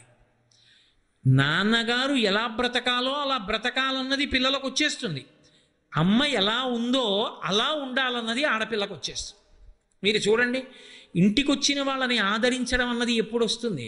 ఇద్దరి వల్లనే వస్తుంది. మొట్టమొదట పుట్టింట్లో రావాలి. ఇంటికి వచ్చిన వాళ్ళని ఆదరించడం అన్నది ఆడపిల్లని దగ్గర పెట్టుకుని తల్లి నేర్పుతుంది. అయోధ్యకాండలో సీతమ్మ చెప్తుంది, ఆఖరికి పాణిప్రదాన కాలేజ, పాణిప్రదానం జరిగేటప్పుడు కూడా మా అమ్మ నాకు అత్తవారింట్లో ఎలా ఉండాలో చెప్పిందమ్మా అంటుంది. ఇంటికి ఏ మహాత్ముడు వచ్చాడో ఆయనకి ప్రేమతో పెట్టిందే ఐశ్వర్యానికి కారణం అవుతుంది. కాబట్టి పుట్టింటిలో సంస్కారం పొందాలి, అత్తవారింటిలో అత్త కోడలు కలిసి అలా ప్రవర్తించాలి. లోకాలకన్నిటికీ కూడా ఆదర్శవంతంగా నిలబడే కుటుంబం ఏది అంటే ఆ లక్ష్మీనారాయణుల కుటుంబం. అందుకే మాకు తండ్రి ఎవరు అంటే శ్రీ మహావిష్ణువు, మా తల్లి ఎవరు అంటే శ్రీ మహాలక్ష్మి. వాళ్ళిద్దరూ ఎలా బ్రతుకుతున్నారో అలాగే కుటుంబాలన్నీ బ్రతుకుతాయి. ఆ తల్లిదండ్రుల పోలికే బిడ్డలందరికీ ఉంటుంది. అందుకే భారతదేశం ఒకరు ఇంటికి వస్తే అన్నం పెట్టి ఆతిథ్యం ఇచ్చేటటువంటి ప్రదేశం అయింది. ప్రపంచానికి అంతటికీ కూడా పూజామందిరమైంది భారతదేశం. కర్మభూమి, యజ్ఞభూమి అయింది. వివాహ సంస్కారంలో భారతదేశం అంటే అన్ని దేశాలు రెండు చేతులెత్తి నమస్కరిస్తాయి. ఒకసారి పురుషుడు స్త్రీ భార్యాభర్తలై నిలబడితే చావో రేవో ఇక ఆ జీవితానికి అంతే. అంత గొప్ప దేశం ఈ దేశం అని. అది ఎక్కడిది అంటే, అలా బ్రతకడానికి మనకి ఆదర్శ పురుషులు ఎవరు అంటే మన తల్లిదండ్రులైన లక్ష్మీనారాయణులు. ఆ తల్లి యొక్క తత్వం అది. అటువంటి తల్లి తత్వాన్ని విని మురిసిపోవడం అంటే ఆవిడ్ని దృష్టిలో ఉంచుకుని ఆవిడ అనుగ్రహం పొందడానికి వీలైన రీతిలో ఆ భక్తితో ఆ ఆర్ద్రతతో మనం ప్రవర్తించిన నాడు ఆవిడ చేతులు పద్మాల్లో ఉంటాయి, ఆవిడ పాదములు పద్మాల్లో ఉంటాయి, ఆవిడ కూర్చునేది పద్మంలో కూర్చుంటుంది, ఆవిడ శరీరం నుంచి వచ్చేటటువంటి వాసన పద్మంలోంచి వచ్చేటటువంటి వాసన వస్తుంటుంది, పద్మగంధినీం. ఏమిటిదంతా? ఎందుకు ఆవిడికి పద్మానికి అంత సంబంధం చెప్పడం? మీరు బాహ్యంలో ఒక్కసారి ఆలోచన చెయ్యండి. అసలు పద్మంలో కూర్చోవడం అనేటటువంటిది ఎవరికైనా సంభవం అవుతుందా? అసలు పద్మంలో కూర్చోవాలి అంటే అది చిన్న పద్మం అయి ఉండాలి. అసలు అందులో కూర్చోవడం, ఆ పద్మం నలిగిపోకుండా ఉండడం బాహ్యంలో సంభవం అవుతుందా? మరి సనాతన ధర్మంలో దేవతలకి సంబంధించిన విషయాల్ని ప్రస్తుతి చేసేటప్పుడు ఇటువంటి రహస్యార్థములతో కూడుకున్న విశేషణాల్ని వాడుతూ ఉంటారు. ఆ పద్మం ఆంతరమునందు శ్రీవిద్యా రహస్యం. ఎందుచేత అంటే ఊర్ధ్వముఖ చలనం చెయ్యాలి అనుకునేటటువంటి వ్యక్తి పద్మములను దాటవలసి ఉంటుంది. మూలాధార చక్రం దగ్గర నుంచి సహస్రారం వరకు ఉండేటటువంటి చక్రములను అన్నిటినీ కూడా పద్మాలుగా వర్ణన చేస్తారు. ఈ అన్ని పద్మలలోనూ అమ్మవారే ఉంటుంది. చిట్ట చివరికి సహస్రదళ పద్మస్థ సర్వవర్ణోపశోభిత అని సహస్రారము అనబడేటటువంటి పద్మమునందు కూడా ఆవిడే ఉంటుంది. అందుకే మనిషికి ఉండేటటువంటి రంధ్రములు నిజానికి 11 రంధ్రములు ఉంటాయి. ఇందులో 2 కళ్ళు, 2 ముక్కులు 4, 5 నోరు, అలాగే 2 చెవులు 7, 8 మలద్వారము, 9 మూత్రద్వారము. ఈ 9 కాకుండా 2 రంధ్రాలు ఉంటాయి. ఒక రంధ్రం తల్లి కడుపులోంచి బయటికి రాగానే మూసుకుంటుంది. అది నాభీరంధ్రం అంటారు. నాభి గొట్టం ద్వారా అమ్మ కడుపులో పిండం పడుకున్నన్నాళ్ళు అమ్మ తిన్నటువంటి ఆహారంలో ఉన్నటువంటి సారవంతమైనటువంటి భాగాన్ని పిండం గ్రహిస్తూ ఉంటుంది. బయటికి వచ్చిన తరువాత నాభీబంధం కోసేస్తారు. నాభీబంధం తెగిపోయినా హృదయ సంబంధం మిగిలిపోతుంది. నేను ఈమె కొడుకుని అన్న భావన, వీడు నా కొడుకు అనేటటువంటి మాతృభావన స్థిరమై నిలబడిపోతాయి. అందుకని 10వ రంధ్రమైనటువంటి నాభీరంధ్రం అమ్మ కడుపులోంచి బయటికి వచ్చినప్పుడు మూసుకుంటుంది. 11వ రంధ్రం మహాభినిష్క్రమణంలో తెరుచుకోవాలి. దాన్ని బ్రహ్మరంధ్రం అంటారు. బ్రహ్మరంధ్రం జోలికి వెళ్ళడం కానీ, బ్రహ్మరంధ్రాన్ని ముట్టుకోవడం కానీ, బ్రహ్మరంధ్రాన్ని తట్టడం కానీ బయట నుంచి చెయ్యరు. దువ్వెన ఇక ముందుకు కదలక ఆగిపోవాలో ఆ ప్రాంతాన్ని బ్రహ్మరంధ్రం అని పిలుస్తారు. అది ఇప్పుడు తెరుచుకోవాలి అంటే పద్మముల గుండా యోగ మార్గంలో జీవుడు పైకి చిట్ట చివరి ఊపిరి ఎందు దీన్ని భేదించుకుని పైకి జ్యోతిస్వరూపంగా వెళ్ళిపోతాడు. అలా వెళ్ళిపోయాడు అంటే పైరంధ్రం తెరుచుకుని వెళ్ళిపోతే ఇక మళ్ళీ శరీరంలోకి రాడు అని గుర్తు యోగశాస్త్రంలో. అది చిట్ట చివరి నిష్క్రమణం. అందుకే స్వామి వివేకానందుడు వంటి మహాత్ములు, భగవాన్ రమణులు, డొక్కా సీతమ్మ గారు, ఇటువంటి వాళ్ళ మహాభినిష్క్రమణం అంతా బ్రహ్మరంధ్రం చిట్లిపోయి జ్యోతిస్వరూపంగా వెళ్ళిపోయారు వాళ్ళు. అలా వెళ్ళిపోయారు అంటే ఇక మళ్ళీ శరీరంలోకి రారు. ఒకసారి శరీరంలోకి వచ్చారు కాబట్టి అదే చిట్ట చివరి మృత్యువు. ఇక మళ్ళీ శరీరంలోకి వచ్చే అవకాశం ఉండదు. ఆ యోగ సంబంధమైనటువంటి రహస్యములను తెలుసుకొని అనుష్ఠానంలో ఆ కుండలినీ శక్తిని కదిపి ఒక్కొక్క పద్మంలోంచి దాటి సహస్రార పద్మంలోకి వెళ్ళి సహస్రార పద్మంలో పరమానందాన్ని అనుభవించి బ్రహ్మరంధ్రాన్ని భేదించి యోగి పైకి వెళ్ళిపోయేటటువంటి స్థితి ఏది ఉంటుందో అది కతిచన చిదానందలహరి అంటారు శంకరాచార్యులు వారు. ఎవరో కోట్ల మందిలో ఎవరో ఒక్కడమ్మాది అనుభవించగలిగిన వాడు అంటారు. అందుకే అన్ని జన్మలలోకి ఉత్కృష్టమైనటువంటి జన్మైనటువంటి మనుష్య జన్మలో యోగశాస్త్ర సంబంధమైనటువంటి సాధన చేసి పద్మాసనమునందు కూర్చుని ఉండేటటువంటి ఆ తల్లి యొక్క అనుగ్రహము చేత పద్మముల వంటి చక్రములను దాటుతూ వెళ్ళి సహస్రార కమలంలోంచి చిట్ట చివర బ్రహ్మరంధ్రాన్ని భేదించి వెళ్ళగలిగినటువంటి స్థితి యోగికి కలుగుతుంది అంటే అది నిజమైనటువంటి లక్ష్మి. అది ఇంకా పరమోత్కృష్ట స్థితి, మోక్షలక్ష్మి. ఇక మళ్ళీ రాడిక, ఇక అది అక్కడతో విడుదల పొందాడు జీవుడు. ఆ స్థితిని ఇవ్వగలిగినటువంటి తల్లి ఎవరో ఆమె పద్మమునందుంటుంది. అంతేకాదు, పద్మము వికసనమునకు గుర్తు. పద్మం బురదలో పుడుతుంది, పుట్టి మొగ్గ క్రమక్రమంగా సూర్యకిరణములకు విచ్చుకుంటుంది. మీరు ఇంకా ఏది తీసుకొచ్చి దాని దగ్గర పెట్టండి, అది విచ్చుకోదు. విచ్చుకోనటువంటి పద్మం ఒక్క సూర్యకిరణ స్పర్శకి విచ్చుకుంటుంది. ఆ విచ్చుకునేటటువంటి ప్రక్రియని వికసనము అంటారు. లక్ష్మీదేవికే కాదు పద్మంతో సంబంధం. మీరు జాగ్రత్తగా ఆలోచిస్తే శ్రీ మహావిష్ణువుకి కూడా పద్మంతో సంబంధం. అందుకే అరినలిన గదా శంఖపాణిర్ముకుంద అని ఆయన చేతిలో పద్మం పట్టుకుంటాడు. విఘ్నేశ్వరుడు పద్మం పట్టుకుంటాడు. అందరూ పద్మం పట్టుకుంటారు. పద్మ సంబంధం ఉంటుంది. విశేషించి లక్ష్మీదేవికి మరీ ఎక్కువ ఉంటుంది. ఏమిటి ఆ పద్మ సంబంధం అంటే, పద్మమునకు 5 లక్షణములు ఉంటాయి. ఇది కొంచెం జాగ్రత్తగా పట్టుకోవలసినటువంటి గంభీరమైన విషయం. శబ్ద, స్పర్శ, రస, రూప, గంధ తన్మాత్రలు అంటారు వీటిని. ఈ 5 దేని యందు ఉంటాయి అంటే పద్మమునందు ఉంటాయి. స్పర్శ, ఎప్పుడైనా ఏదైనా చాలా మృదువుగా ఉంటుంది అంటే ముట్టుకోవాలనిపించేది ఏది అంటే పువ్వు. అలా వెళ్ళిపోతుంటే రంగురంగుల పువ్వులు కనపడ్డాయి అనుకోండి, ఓ పువ్వుని ఇలా చేత్తో పట్టుకోవాలి అంటే, స్పృశించాలి అంటే ఉత్సాహంగా ఉంటుంది. దాని యందు అంతటి కోమలత్వం ఉంటుంది, అంత అందమైన అమరిక ఉంటుంది. అందుకని స్పర్శ పువ్వుకుంటుంది. అలాగే రస, దాని యందు తేనె ఉంటుంది. ఏ పువ్వు అయినా సరే ఆ పువ్వులో తేనె నిబిడీకృతమై ఉంటుంది. ఈశ్వరుడు అంత అందంగా ఏర్పాటు చేస్తాడు. బురదలో పుట్టినటువంటి తామర పువ్వులో తేనె ఉన్నా, ఆ బురదలోనే ఉన్నటువంటి చాపకి, కప్పకి, పీతకి, నత్తకి ఎప్పటికీ తామర పువ్వులో ఉన్న తేనె అర్థం కాదు. ఆ తేనె ఎవరికి అర్థం అవుతుంది అంటే పక్కన అరణ్యంలో విహరించేటటువంటి తుమ్మెదకొక్కదానికి అర్థం అవుతుంది. ఆ తుమ్మెద ఎగిరి వచ్చి ఈ పద్మం మీద వ్రాలి ఆ పద్మంలో ఉండేటటువంటి మకరందాన్ని త్రాగుతుంది. ఈ పద్మంలో రస అంటే రుచి, తేనె ఉంటుంది. అందుకని స్పర్శ, రస, రూప, అద్భుతమైనటువంటి రూపానికి ప్రతీక ఏది అంటే పువ్వే.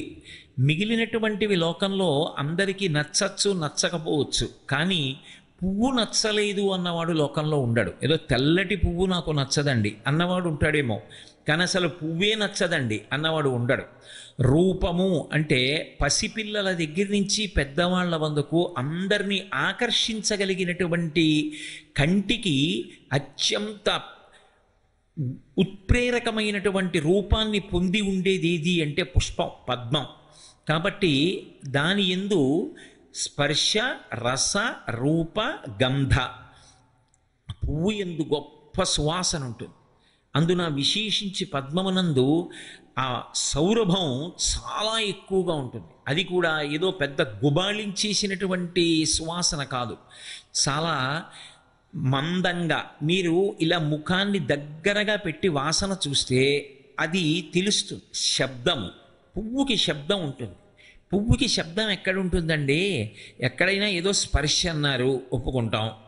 రసము, అందులో తేనె ఉందన్నారు, ఒప్పుకుంటాం. రూపము ఒప్పుకుంటాం. గంధము, వాసన ఒప్పుకుంటాం. పువ్వులకి శబ్దాలు ఉన్నాయా? పువ్వులు శబ్దం చేయడం మీరు ఎక్కడైనా చూశారా? పువ్వులకి శబ్దాలు ఉండవు.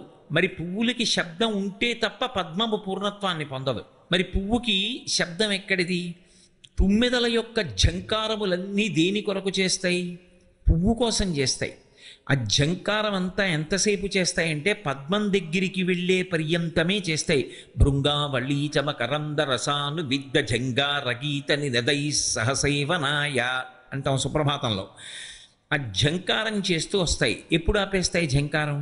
అందులో ఉండేటటువంటి మకరందాన్ని తాగేటప్పుడు ఆ పద్మం మీద కూర్చుని వాలి ఆ ఝంకారం ఆపేస్తాయి. తుమ్మెదల ఝంకారములన్నీ పుష్పముల కొరకు తప్ప వేరొక ప్రయోజనము కొరకు కాదు. కాబట్టి తుమ్మెదల ఝంకారములు పుష్పములకే చెందుతాయి.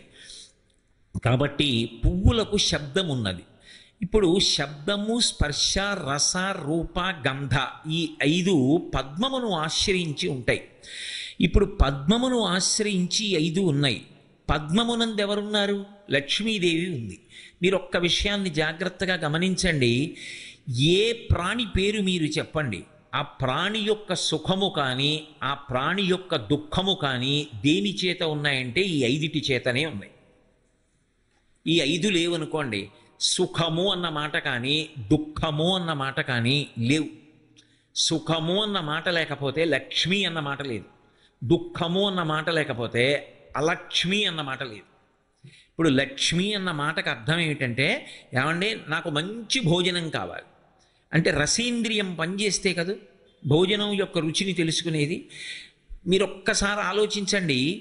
ఈ 5 తెలియబడడం కోసమని, అనుభవింపబడడం కోసమని అమ్మవారు 5 జ్ఞానేంద్రియములను ప్రతి శరీరమునందు ఉంచుతుంది. కన్ను, చెవి, ముక్కు, నాలుక, చర్మము. కంటితో చూస్తాం, చెవితో వింటాం, నాలుకతో రుచి చూస్తాం, ముక్కుతో వాసన చూస్తాం, చర్మంతో స్పర్శ చెప్తాం. ఇప్పుడు ఈ 5 ఈశ్వరుడు తీసేసి 5 జ్ఞానేంద్రియములను మాత్రమే ఉంచాడు అనుకోండి. కన్ను ఉంది, చూడదు. చెవి ఉంది, వినదు. ముక్కు ఉంది, వాసన చెప్పదు. నాలుక ఉంది, రుచి చెప్పదు. చర్మం ఉన్నది, స్పర్శ చెప్పదు. మీరు ఒక్కసారి ఆలోచించండి. ఇక సుఖము, దుఃఖము ఈ 2 ఉంటాయా? ఇక లేవు. మీరు తొందరపడకండి, తర్వాత ఆలోచించండి. ఈ 5 ఉపసంహారం చేసేస్తే చాలు. ఇక లోకమునకు ఎవ్వరికీ కూడా సుఖము, దుఃఖము అన్న మాట ఉండనే ఉండదు. జలపాతం చూడలేడు, పర్వతం చూడలేడు, ఎదురుగుండా పెద్ద నాగుపాము వచ్చి నిలబడినా తెలియదు, బ్రహ్మరాక్షసుడు వచ్చి నిలబడినా తెలియదు. కాబట్టి కన్ను ఉంది, చూసేది లేదు. కాబట్టి సుఖాలు లేవు, దుఃఖాలు లేవు. కంటికి సంబంధించినవన్నీ ఆగిపోయాయి. కొడుకొచ్చి మాట్లాడుతుంటే వినపడదు, ఏమీ వినలేడు, ఏమీ తెలుసుకోలేడు. ఇప్పుడు కర్ణ సంబంధమైనటువంటి సుఖములన్నీ ఆగిపోయాయి. ఎవడో నింద చేశాడు, వినపడదు, దుఃఖం లేదు. సుఖము లేదు, దుఃఖము లేదు. ముక్కుంది, అక్కడ కుక్క కళేబరం ఉండి దుర్వాసన వచ్చినా చెప్పదు. మల్లెపూల మించి సువాసన వచ్చినా చెప్పదు. సువాసన లేదు, దుర్గంధము లేదు. నాలుగుంది, దాని మీదకి తీసుకొచ్చో నిప్పు కడిక పెట్టినా దానికి తెలియదు. తిరుపతి లడ్డూ తీసుకొచ్చి దాని మీద పెట్టినా దానికి తెలియదు, అది రుచి చెప్పదు. స్పర్శేంద్రియం ఉంది, దీని మీదకొచ్చి ముళ్ళకంప గీరుకున్నా చెప్పదు. భార్య పరమ ప్రేమతో ముట్టుకున్నా చెప్పదు. ఇప్పుడు సుఖము, దుఃఖము ఈ 2 ఎక్కడున్నాయి నాకు చెప్పండి? అసలు లేవు, ఆగిపోతాయి. సుఖము అన్నదొకటి ఉందని తెలిస్తే కదా అడగడం. నాకు మంచి భోజనం కావాలి ఎప్పుడు అడుగుతారు? నాలుకకి రుచి చెప్పే శక్తి ఉంటే. నాలుక రుచి చెప్తే నాకు ఈ మధుర పదార్థం కావాలండి, ఇది చాలా కారంగా ఉంది, నాకు వద్దండి అంటారు. అసలు నాలుకలు రుచి చెప్పకపోతే ఇక వండుకు తినడం అన్న సుఖం ఎక్కడుంది లోకంలో? ఈ సుఖము కానీ దుఃఖములు కానీ దేన్ని ఆశ్రయించి ఉన్నాయంటే ఈ 5 జ్ఞానేంద్రియములను ఆశ్రయించి శబ్దస్పర్శ రస రూప గంధములుగా ఉన్నాయి. ఈ 5 కూడా దేన్ని ఎందున్నాయి? పద్మమునందున్నాయి. ఆ పద్మమునందు ఆవిడ కూర్చుంటుందన్న మాటకు అర్థం ఏమిటంటే, ఈ లోకమునకు వికసనమును కల్పించి సమస్త ప్రాణుల యందు 5 జ్ఞానేంద్రియముల నుంచి 5 జ్ఞానేంద్రియములకు శబ్దస్పర్శ రసరూప గంధములనేటటువంటి తన్మాత్రలు పెట్టి ఇన్ని సుఖములను అనుభవింపచేస్తున్న తల్లి ఆవిడే. ఇన్ని సుఖాలు ఆవిడ అనుగ్రహం చేత వచ్చాయి. ఇన్ని ప్రాణుల్ని సృజించిన తల్లి ఎవరు అంటే ఆవిడే. ఆవిడ సృజిస్తోంది ఈ ప్రాణులనన్నిటినీ కూడా. అందుకే వికసనం అంటారు. వికసనము అంటే క్రమక్రమంగా విచ్చుకుంటుంది, అంతేకాని అకస్మాత్తుగా ఇలా విచ్చుకోదు. ఈ లోకములను ఆవిడ సృష్టించినప్పుడు అలా సృష్టిస్తుంది. అందుకే చేతిలో పద్మం పట్టుకుంటుంది, ఒక్కొక్కసారి మొగ్గ ఉంటుంది. ఏది ఎలా విచ్చుకోవాలో అందులో సృష్టి యందు అయోమయం ఉండదు. ఈ మాట మీరు చాలా జాగ్రత్తగా గుర్తుపెట్టుకోవాలి. అయోమయము అన్న మాట మనుష్యుడు సృష్టించుకున్నాడు తప్ప ఈశ్వరుని యొక్క సృష్టిలో అయోమయమన్న మాటకు తావు లేదు. సమస్య ఇది మనిషి సృష్టించుకున్నాడు. సమస్య ఈశ్వరుడి సృష్టిలోనిది సమస్య కానే కాదు. ఎందుకో తెలుసా? వేదాంతంలో ఒక మాట ఉంది, చిజ్జడ గ్రంథి అంటారు. శరీరములకన్నిటికీ పేరు ఏమిటంటే చిజ్జడ గ్రంథులు. ఒకటి జడం, ఇది తనంత తానుగా జడం, ఇది అలాగే ఉంటుంది. ఇందులోంచి చైతన్యం బయటికి వెళ్ళిపోయింది అనుకోండి, ఈ శరీరం అలాగే ఉంటుంది. కానీ ఇందులో చిత్తు లేదు, కాబట్టి ఇది ఇక ఉండడానికి వీలు లేదు ఇంట్లో అని తీసుకెళ్లి కొడుకు అగ్ని సంస్కారం చేసేస్తాడు. చిత్, ఆ చైతన్యము దీనితో కలిసి లోపల ప్రవహిస్తోందనుకోండి, అంతటా తల నుంచి అరికాలు వరకు ఆ చైతన్యం ఆవహించి ఉందనుకోండి, అది లక్ష్మి అంటే. ఆవహించి ఉందనుకోండి, ఇప్పుడు ఆ రెండూ కలిపి గ్రంథి, గ్రంథి అంటే ముడి, ఈ చిత్తు ఈ జడము కలిస్తే ఏమవుతుందంటే ఇది పనిచేస్తుంది. ఇది పని చేయడం మొదలు పెడితే ఏమవుతుందంటే దీనితో అద్భుతాలు జరుగుతాయి. ఏ అద్భుతాలు జరుగుతాయి అంటారేమో, ఈ శరీరంతో చేసినటువంటి పుణ్యకర్మల యొక్క ఫలితంగా ఇక మళ్ళీ మనుష్య శరీరంలోకి రాకుండా దేవతా శరీరంలోకి వెళ్ళిపోతాడు. స్వర్గలోకంలో దేవతాది పదవులు పొందుతారు. అందుకే శతక్రతుమివాసీనం నాగరాజస్య మూర్ధని అంటారు రామాయణంలో. 100 యజ్ఞములు చేసిన వాడు ఇంద్ర పదవి పొందుతాడు. 100 యజ్ఞములు చేయడానికి శరీరం కావాలా? ఇది ఉంటేనైనా చేయడం. కాబట్టి శరీరం ఉన్నది. శరీరము అని నేను అన్నప్పుడు చిజ్జడ గ్రంథి, చైతన్యము శరీరము రెండు కలిసి ఉన్నాయి. దేవతా పదవులలోకి వెళ్ళగలడు. ఈ శరీరాన్ని సక్రమంగా వాడలేదు, కేవలంగా తన ప్రయోజనం కొరకు మాత్రమే వాడుకున్నాడు స్వార్థంతో. కొంతకాలం అయ్యాక ఇది పడిపోయింది. కోట్ల జన్మలు తిరియక్కుగా నేల మీద పడిపోతాడు. అంటే భూమికి అడ్డంగా వెన్నుపా ఉండి అడ్డంగానే పెరుగుతుంది తప్ప నిలువుగా పెరగదు. తిరియక్కైపోతాడు. ఇప్పుడు కర్మాధికారం ఉండదు. కాదు, నాకు ఈశ్వర పుణ్యము వద్దు, పాపము వద్దు, నీవు ఎలా బ్రతకమని చెప్పావో నేను అలా బ్రతుకుతానంతే. అది దేని కొరకు? నీ ప్రీతి కొరకు. అలాగని ఏ ఫలితం ఆశించడు. నాకు దీని వలన ఏ ఫలితం వద్దు. నేను మీకు చింతపండు ఇచ్చి గిన్నె తోమన్నాను అనుకోండి, మీరు గిన్నె తోమారు. ఇప్పుడు కొత్తగా మెరుపు తాలేదు, మెరుపుకి అడ్డొచ్చిన మలినం తొలగిపోయింది. కానీ చింతపండు చారు పెట్టుకోవడానికి పనికిరాదు, గిన్నె తోమారు కాబట్టి. కానీ మీరు ఆ చింతపండు చారు పెట్టుకుందామంటే దాంతో గిన్నె తోమకూడదు. మీకు పుణ్యం కావాలి, దానివల్ల కొంత సుఖం ఉత్తర జన్మలలో పొందుదాం అనుకుంటే ఆ పుణ్యం ఇక చిత్తశుద్ధికి పనికిరాదు. పాత్రశుద్ధికి దాన్ని వాడుకోవాలి అనుకుంటే అది సుఖంగా అనుభవంలోకి వచ్చే అవకాశం. మీకు పుణ్యం కావాలి, దానివల్ల కొంత సుఖం ఉత్తర జన్మలలో పొందుదాం అనుకుంటే ఆ పుణ్యం ఇక చిత్తశుద్ధికి పనికిరాదు. పాత్రశుద్ధికి దాన్ని వాడుకోవాలి అనుకుంటే అది సుఖంగా అనుభవంలోకి వచ్చే అవకాశం. ఇప్పుడు చిత్తశుద్ధికి పనికొచ్చింది అనుకోండి, కొత్తగా మెరుపు తేలేదు, మెరుపుకు అడ్డొచ్చిన మకిలిపోయింది. అలా ఈ శరీరంతో చేసినటువంటి పుణ్యకర్మల వలన మాలిన్యాన్ని పోగొట్టుకొని పాత్రత పొంది, పాత్రత వలన జ్ఞానమును పొందితే జ్ఞానము కైవల్యమునకు కారణమయ్యి ఇక పునరావృత్తి రహితమైనటువంటి స్థితికి వెళ్ళిపోతాడు. కాబట్టి ఇప్పుడు ఒక్క మనుష్య ప్రాణి అచ్చిజ్జడ గ్రంథి అయి ఈ జ్ఞానేంద్రియములతో కర్మేంద్రియములతో కలిసి ఇతర ప్రాణులు ఏవి దేవతలు కూడా సాధించలేనివి. ఎందుకంటే దేవతలకి కర్మాధికారం లేదు, దేవతలు యజ్ఞయాగాది క్రతువులు చేయకూడదు. అందుకే క్షిణే పుణ్యే మర్త్యలోకం విశంతి, వాళ్ళ పుణ్యం అయిపోతే మళ్ళీ ఈ లోకంలోకి వచ్చి పడిపోతారు. కానీ మనిషి ఇక మళ్ళీ పుట్టవలసిన అవసరం లేని మోక్షం వరకు వెళ్ళిపోతాడు. ఇది ఆవిడ యొక్క అనుగ్రహం. ఆవిడ వికసనమునందు ఒక్కొక్క ప్రాణి యందు ఒక్కొక్క స్థితిని ఉంచుతుంది. అందరికీ అన్ని అధికారాలు ఉండవు, అందరికీ అన్ని రకాలైనటువంటి కష్టాలు ఉండవు.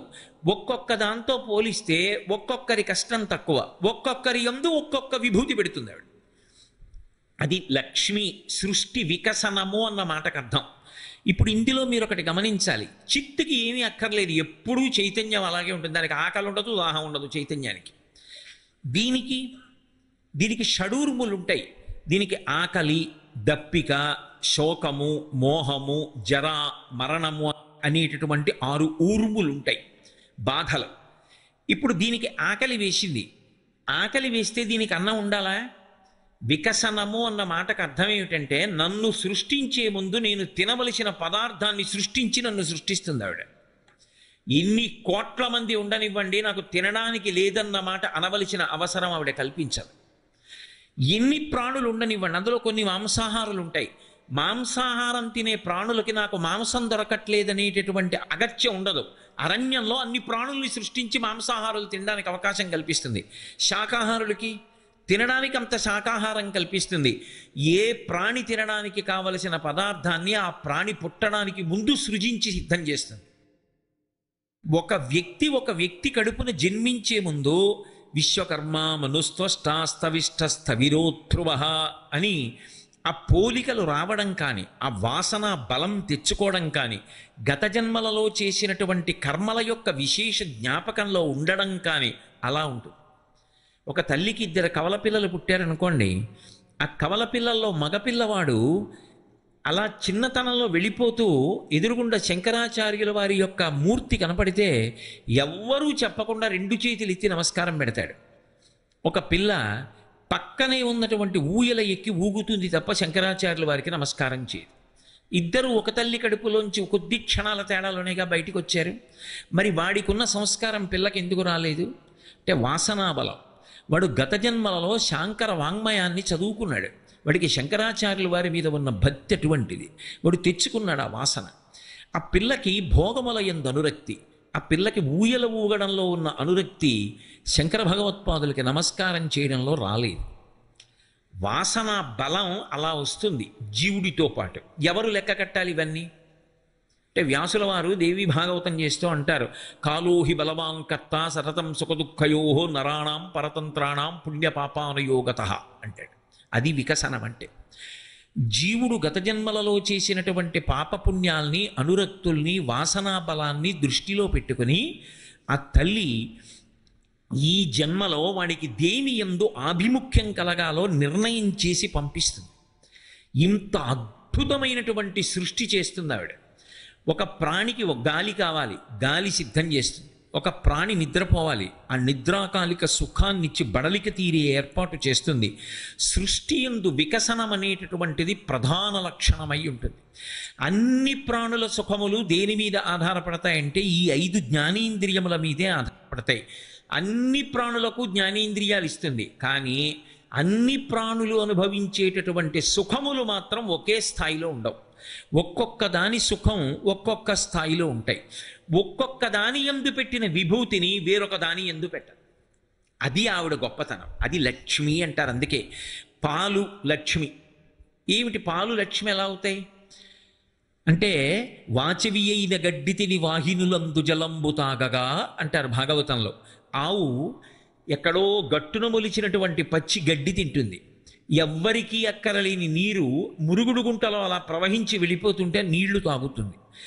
ఎవ్వరికీ అక్కర్లేనటువంటి వాడిన నీరు వెళ్ళిపోతున్నటువంటి కాలవలోని నీరు తాగి పచ్చిగడ్డి తిన్నటువంటి ఆవు గబగబా తిని గడ్డి ముద్ద వెనక్కి తెచ్చుకొని బాగా నవిలి జీర్ణం చేసుకుని సమీకృత ఆహారమైనటువంటి పాలనిస్తోంది. పసిపిల్లవాడు తల్లిపాలు చాలనివాడు ఆ పాలు తాగుతున్నాడు. అది పశు శరీరంలోంచి వచ్చినా సరే సన్యాసి కూడా ఆవు పాలు తాగి సత్వగుణాన్ని పొందుతున్నాడు. ఆ ఆవు పాలు పెట్టుకెళ్ళి పరమశివలింగం మీద అభిషేకం చేస్తే ఉత్తమ లోకాలు పొందుతున్నాడు. ఒక ఆవు శరీరంలోంచి ఇంత గొప్ప పాలు వచ్చాయి. ఈ పాలకి ఇన్ని శక్తులు ఎలా వచ్చాయి అంటే పాలయందు లక్ష్మి ఉన్నది. అంటే దాని అర్థం ఆ పాలంత తెల్లగా ఉండాలని, పాలలు అంత సమీకృత ఆహారం కావాలని, ఆ పాల వలన ఇన్ని ప్రయోజనాలు నెరవేరాలని దాని యందు ఆ శక్తిని నిక్షేపిస్తే